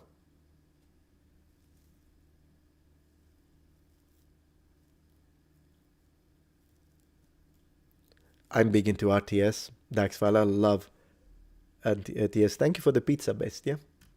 Man, tonight I could use some pizza. Maybe not now. Maybe I'll eat something else tonight. I'll see what my wife made, because she's really good. She's getting better, by the way. Like when we first met, she was good, but as I guess we kept living together, we moved in and everything, she got better and better. Now she can make some really good stuff. Although when it comes to pasta, I'm the king in this house. When it comes to pasta and sauce, I'm the king. I'm the one. But she makes a lot of good stuff. I think next week she said she's gonna make gosh, what do you call it? You're gonna have to help me with this one. It's something that you eat here in America. I think you eat it in England too, but it's like meatloaf. Okay, I got it. I love American meatloaf. Number one. American meatloaf is like, ooh, so good. Meta wife is watching Max Miller. It's possible, Sam. I think she should. Man, can you imagine? She's like, one day during the stream, she comes up here with an ancient Roman ostrich recipe. An ostrich. Oven baked ostrich. Sam says, my university professor for history made us grade a previously submitted essay, then revealed it was all written by AI, and the sources didn't exist. Yeah, AI makes up sources, it's true. And it cited Oxford Dictionary. Well, I mean, if you use Oxford Dictionary for a language thing, it's fine. But yeah, no, I get it. Meatloaf was hell of a singer too. Really, I didn't know. Yeah, I know AI is not good for history. I've seen plenty of creators use it, and it's just not right. You can use it. I think AI should be used up to this point for language related aspects. And occasionally I do have the AI. I basically use it as a thesaurus. That's how I use it. So I'm writing a script and I use the same word 3 times. I'm like, AI, can you find me a word for the, and it does it, and it does an excellent job. Or like if I write a sentence and I'm like, I don't know, I think I could make my position clearer. Then I will put my production into the AI and tell it, can you rewrite it for me in a more eloquent way? And then sometimes I don't like it, but there will be times in which I'm like, you know what, I'm going to keep the way I did it, but I love that term because it slipped in my head, not to mention that I'm still writing in my second language, right? Because I'm not a native English speaker, so AI does help with that sometimes. I'm like, oh, I like the term, I didn't think about that. Like, it gives me a freaking proficuous, and I'm like, ooh, you know, that's nice. So I will add it. And then for language practice, AI is excellent because I will speak to ChatGPT and I'll say, hey, let's speak a little Japanese so I can practice, and it's pretty good with that. Don't ask it to teach you pitch accent though, because it gets it wrong. I tested it. The dictionary was for the history of the Church of England. Oh, goodness gracious, Sam. AI can fake almost anything if you bully. Yeah, sure. And it's really good at doing it. Oh, I do always thank my AI though. Whenever I'm like, okay, thank you. So that if we get a Terminator thing with Skynet, maybe they'll remember that I was polite. I'm just polite because I'm polite. So I enjoy saying, okay, thank you very much. Yeah. So yeah, for language stuff, and it's still impressive. If you just want to chat, it's sometimes the conversation that you have with one of these advanced language models feel more intelligent than some human people, like the lowest among us. Then lowest, I mean in IQ, the idiots. Sometimes I'm like, I don't know, the AI seems smarter, and that's frightening. Proofread AI script? How do you mean? I mean, I guess if you want the AI to write something like a script and then you put in the work to proof it, I guess you could do it, but then at that point you might as well write it yourself. Just use the AI to maybe help you reword it in a better way, particularly if you're writing in another language. I think that's fine, but you should be the one making the stuff, like creating it, and then use the AI as a refining tool. Then I have no problems with it.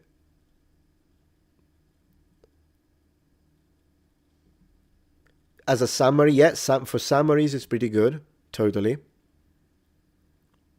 Yeah, of course, it's still not general artificial intelligence, but we might get there. I don't know if we will, but we'll see. Thing is, though, that even if the AI cannot become sentient, which is possible that it can't, maybe only biological systems can be sentient.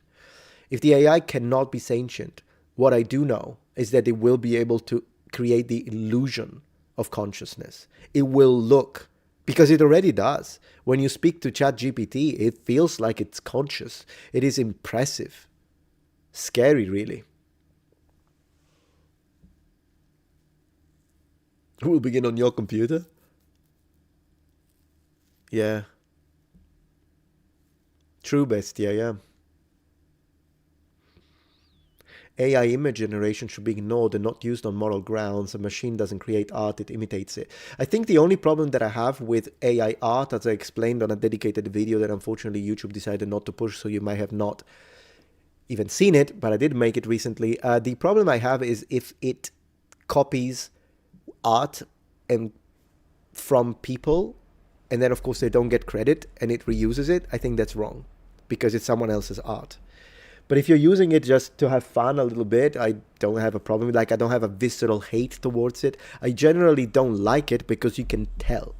Like, you can tell. Apart from the obvious mistakes when they can't get the fingers in the hand right, or the eyes look wrong. But I think that that's a technical problem and they might solve it. But sometimes I see a lack of intent in AI art when I look at it. But there are sometimes AI art images that I think look really nice. Sometimes I'll have to say that looks nice. It's just a matter of, if they're stealing someone else's work, that's wrong. It's just one of those things, I think. I do understand that, Sam. Absolutely understand your point, yeah.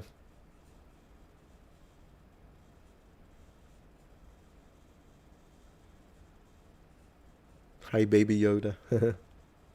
It does help with spelling and grammar, punctuation. You're absolutely right. Yeah, Judah, that's a good way to use it. That's a good point, Dream. Yeah, for personal use, you could do whatever you want, yeah. Emotions too, yeah. Because a true artist will sometimes use, for instance, light, reflection, the parts of the arrangement of the composition to convey a message that the AI cannot understand. But the AI is getting better. So where are we going to get? Who knows? Hey, Greg, so good to have you. Love to the noble one and Metatron, LOL. I was trying to chat, but I just realized it's only for members. Yeah, we are in the last 30 minutes. But thank you so much for being here, man. I really appreciate your support.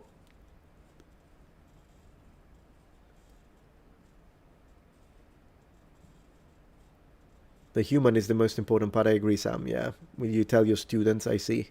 Very cool. It is a tool, yeah. Where do we get and where do we stop? That's a great question. That is a great question. Okay, I think we did the half an hour a little longer than half an hour for members that I always promise. Let's do the last 5 minutes before I stop the stream. We're back to everyone. But do remember, members, that Friday, 5 p.m., you gotta be here. We're gonna have a great time. Full stream. It's gonna be great.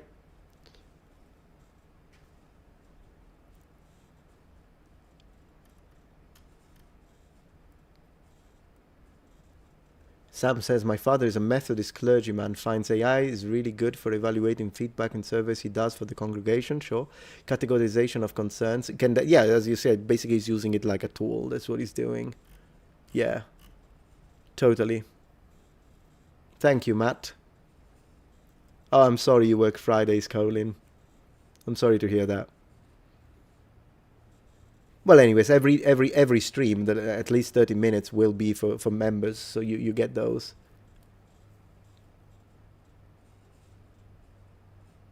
It's 5 p.m. Central. It's written on every thumbnail of every live stream. I do it on purpose now. I just started doing that.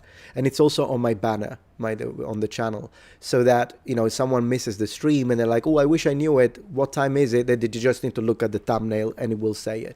But it's 5 p.m. Central. Yeah. Hey, Timothy. Thank you for the support. How does evolution complement your faith? Yeah, I am not one of those Christians who is against science. Of course, you do have to... I am still a creationist, but whenever science brings in evidence, then I always look at it in the sense that there are laws in this universe and God made them. So from my point of view, and I understand that if you're an atheist, you will disagree with me, that's fine. But I'm saying, to me, it would be like saying, just because we understand the mechanics of how things work in this universe, whether it be the second law of thermodynamics or whether it be evolution of species and whatever, of biology, they don't discredit the idea of a creator the same way as the code for Skyrim doesn't prove that Todd doesn't exist. Todd made in Bethesda doesn't exist. So Bethesda created the rules of Skyrim. And now the rules are self-sufficient because I can begin a game of Skyrim or Oblivion without Todd being here micromanaging everything because the system is self-sufficient with the code. But the presence of the code, to me, doesn't invalidate the presence of a maker. And so that's how I coincide the two. With that being said, let's also keep in mind that the beauty of science is that the science is non-monolithical. So what that means is that in 200 years from now, there will be some scientific facts that we got wrong and we didn't know. There will be some theories that we think we know, but they were wrong. In the same way, as if we went back 2,000 years and spoke to a Roman and told him, do you think we can build a machine to fly and it's going to be so fast that we will be on the other side of the world in 8 hours? He'll tell you that's impossible, according to his scientific understanding. And yet, 2,000 years, it was absolutely possible and he was wrong. So science is beautiful when it's not dogmatic. And so, because it's not supposed to be dogmatic, because science is not faith, they're separate things. And so to me, really, that's how I look at it. Like there is something scientific now. Maybe it's something that may appear to be contradicting my faith on some elements, but let's also keep in mind that in 500 years, that very contradiction might actually make sense. And so then maybe it wasn't a contradiction. So yeah, that's how I see it. That's why sometimes when people get very dogmatic when it comes to science and they tell you, well, that's the science and you have to accept it, I'm like, they could have said the same 500 years ago, and now we know they were wrong. Because they didn't have the full understanding that we have now, that we don't have, in fact. We don't have a full understanding, but we definitely have a much better understanding than they did 500 years ago. So that's why science is great. Builds a lot of wonderful things. I wouldn't use faith to build my computer, but I also wouldn't use science to understand God. They're separate.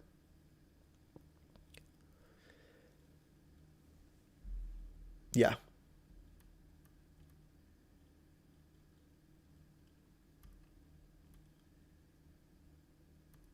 So that's Todd exists, as far as I know.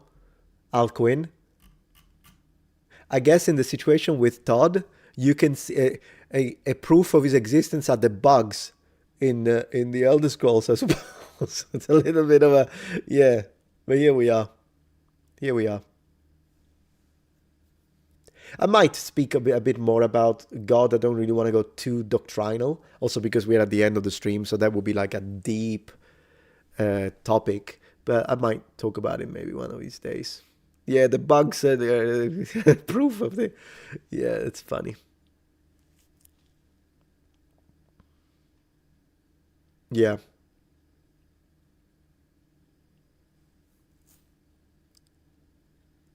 That's a good point, Dreamheart, for sure. So yeah, I think tonight I'm gonna have something nice to eat after the stream. I'm gonna stop in a couple of minutes.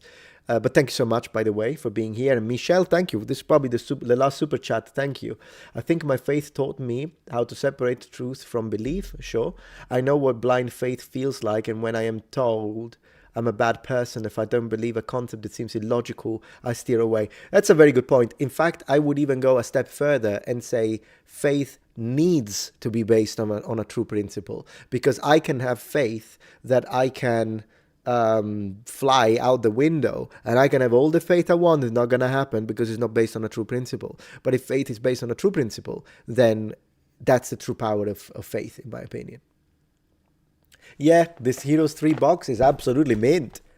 Absolutely mint. And I'm proud of it. That's why it's here. One of these nights, we'll play it, my friends. That's a good point, St. Nicholas, yeah. You can, Francisco, because you have young Earth creationists and old Earth creationists. I'm an old Earth creationist, hence evolution can fit in there. For young Earth creationists, I agree. I don't think that they could believe in science in the sense that we consider for instance, carbon dating and all of that. But I'm an old Earth creationist, so I think I respect young Earth creationists' freedom, but I think they're wrong. Thank you, Dr. Fry. Thank you for the $50 donation, man. Last super chat, I think not. I appreciate that. He proved me wrong. Maybe someone else will again. But yeah. Thank you. Thank you. How do you combine the lack of evidence of the Garden of Eden with evolution? They are completely unrelated to me. I mean, the Garden of Eden could easily be something that at one point we find historical evidence and it was somewhere in the Fertile Crescent, and that's that. And then if we don't find it, it's just going to stay in the realm of faith. But what does that have to do with evolution at the end of the day? Unless you're talking about the idea of, oh, because I see what you're saying. I think I misunderstood you. You meant Adam and Eve. So you're like Adam and Eve are being created. There is a way, it's actually compatible. If you read it in Hebrew, not in English, but if you read it in Hebrew, yeah, there we go. So I understood it. Sorry for misunderstanding you. I'm getting a lot of super chats. I guess you don't want me to stop the stream. We can continue a little more. But I'm saying, so there are ways to connect it, particularly if you read it in Hebrew. For instance, one idea, and that's my idea, is that when we are talking in the Bible about the creation of Adam and Eve, we are talking about the creation of Homo sapiens sapiens. That's Adam and Eve, not the creation of every human in general. So like Neanderthal are not related to Adam and Eve. That's my position. And the reason why I have this position is because I read it in Hebrew. When you read it in Hebrew, it really does give that idea. For instance, the fact that in Hebrew, he doesn't say Adam, it says the Adam, and puts an article, which to me gives me the idea that it's speaking about a species. That's my first analysis with that. The other thing is that when Adam and Eve leave the garden, Gan Eden in Hebrew, they leave the garden, they have a family, Cain and Abel kills Cain, and then he gets banned. What does Cain say in the scripture? He says, I have to paraphrase it now, but you feel free to double check it. Cain says, oh, but if you ban me now because of what I did, those guys over there will kill me. Who's those guys? Who are these other people that he's afraid of, that are probably less civilized? You know, there are some ways to look at it that can still make logical sense. And that's the way I like looking at it. And besides, yeah, Judah, exactly. The Bible does give us some reference when it comes to the two rivers that are mentioned when it comes to the Garden of Eden, which is why I said probably. Thank you, Genesis 6:4. I appreciate that, Sam. Yeah, welcome, St. Nicholas. Absolutely. It was a pleasure to shout you out. Totally. But I could go deeper on this, and I'm thinking, because I saw a video made by Alex O'Connor, whom I deeply respect as a thinker and a very skilled debater. He's on the atheist side. And I remember he made a video on Adam and Eve, and I watched it, and I thought it was really good, but I think he misunderstood some of the elements in Adam and Eve that are more into the details, but that require linguistic and cultural analysis. And I was thinking of making a response video, which would be very respectful, of course. Maybe I'll do it at one point. We'll have to look into it. You're hearing loud bassy booms. So let me read the other super chats. Thank you, Sam. Think again for the Muppets. Appreciate. Unstoppable. There is something very human about War Elephant. War Elephant. Which, well, since you mentioned a war elephant and you did a super chat, I'll give you a fun fact. Even though the war elephants that were used by the Carthaginians during the invasion of Italy in the during the Punic War were mostly North African elephants, the specific war elephants used by Hannibal was, as far as we know, of Indian. It was an Indian elephant. His was special. Make it like Professor Dave's. Oh no. No, I wouldn't do that. It was funny because someone said Professor Dave is Metatron's evil twin. I thought it was funny when they said that. I'm actually still looking forward to see if Professor Dave is going to respond to my video. And if he does, I want to see if he's respectful. And then I'll be like, hey guys, I got to say, I'm surprised he did that. Or if he's going to go with his usual self, in which case I'm going to counterattack. So I'm going to see if we can start something there. We'll see. We'll see.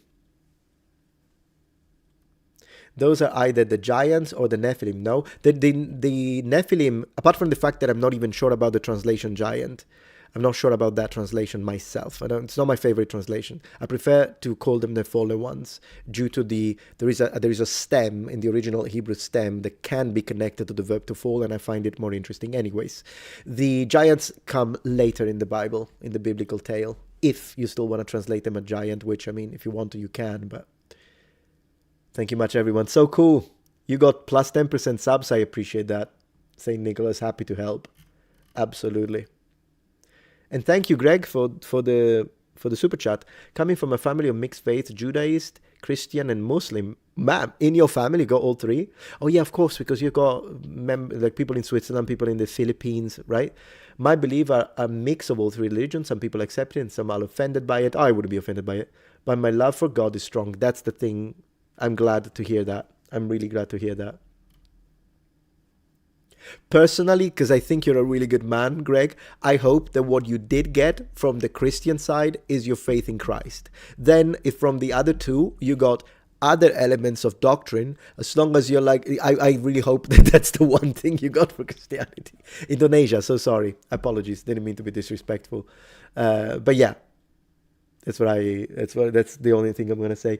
Thank you, Dr. Phi, for the support. Yeah, we are constantly learning regarding science. He'll look at FD, George Lemaitre, and the Big Bang Theory that was only in the 20th century. True. I do believe in the Big Bang Theory, though, although I have my own connection of Big Bang to religion and how they make sense. I'll have to make a dedicated video, though it's too deep to go into an improvised discussion. It's got to be scripted, that one. I'll make it. I will make it. Yeah, we spoke a little bit about evolution, and I don't have a problem with evolution, by the way. It doesn't necessarily collide with my beliefs. I can see it as something that, like, why wouldn't God provide a way for the species to survive and modify based on their environment? And since we do think that he's an eternal God, for him, the evolutionary millennia and millions of years are nothing. For an eternal being, it's the blink of an eye. So in fact, if anything, it kind of gives me, like, I don't see it as a problem.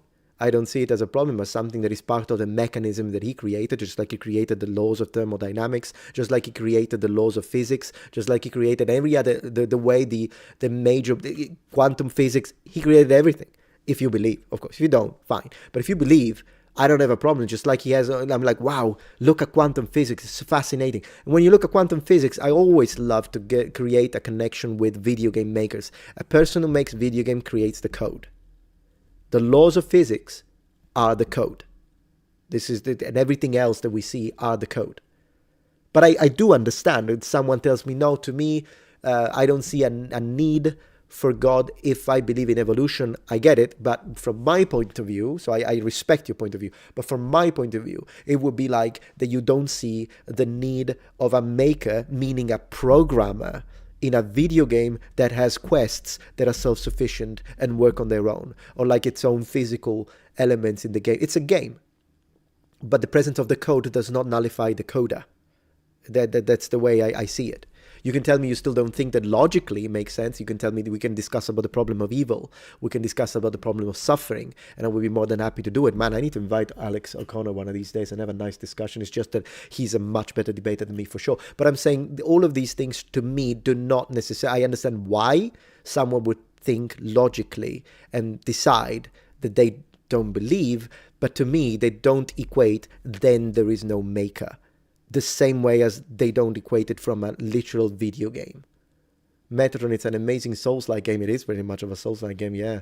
Get good, my friend. True. Thank you, Brandon Gaines. You say, I've been a subscriber of yours for about 8 years, and I've always appreciated your approach to arguments and research. Thank you so much. Appreciate that. Thank you. So, yeah.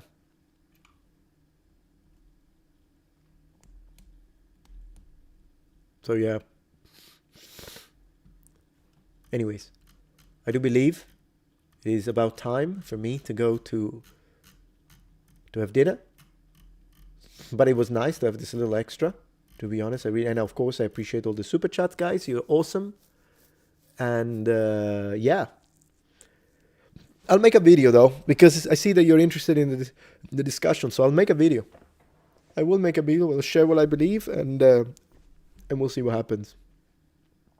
But thank you so much, guys, for joining the stream. Have a great rest of the time. Thank you for your generosity, for all the people becoming members, for the people just joining and sharing your opinions, critiquing, leaving a like, all the good stuff. Thank you so much, and I will see you tomorrow for the next live stream. Yeah, because tomorrow is Thursdays, my friends, 5 p.m. I'll wait for you here. And I will say hello to my wife. Appreciate that. GG, guys. Thank you for sharing. Ciao, ciao, ciao. Remember to subscribe to the channel. Ciao, ciao, ciao. Ciao, ciao.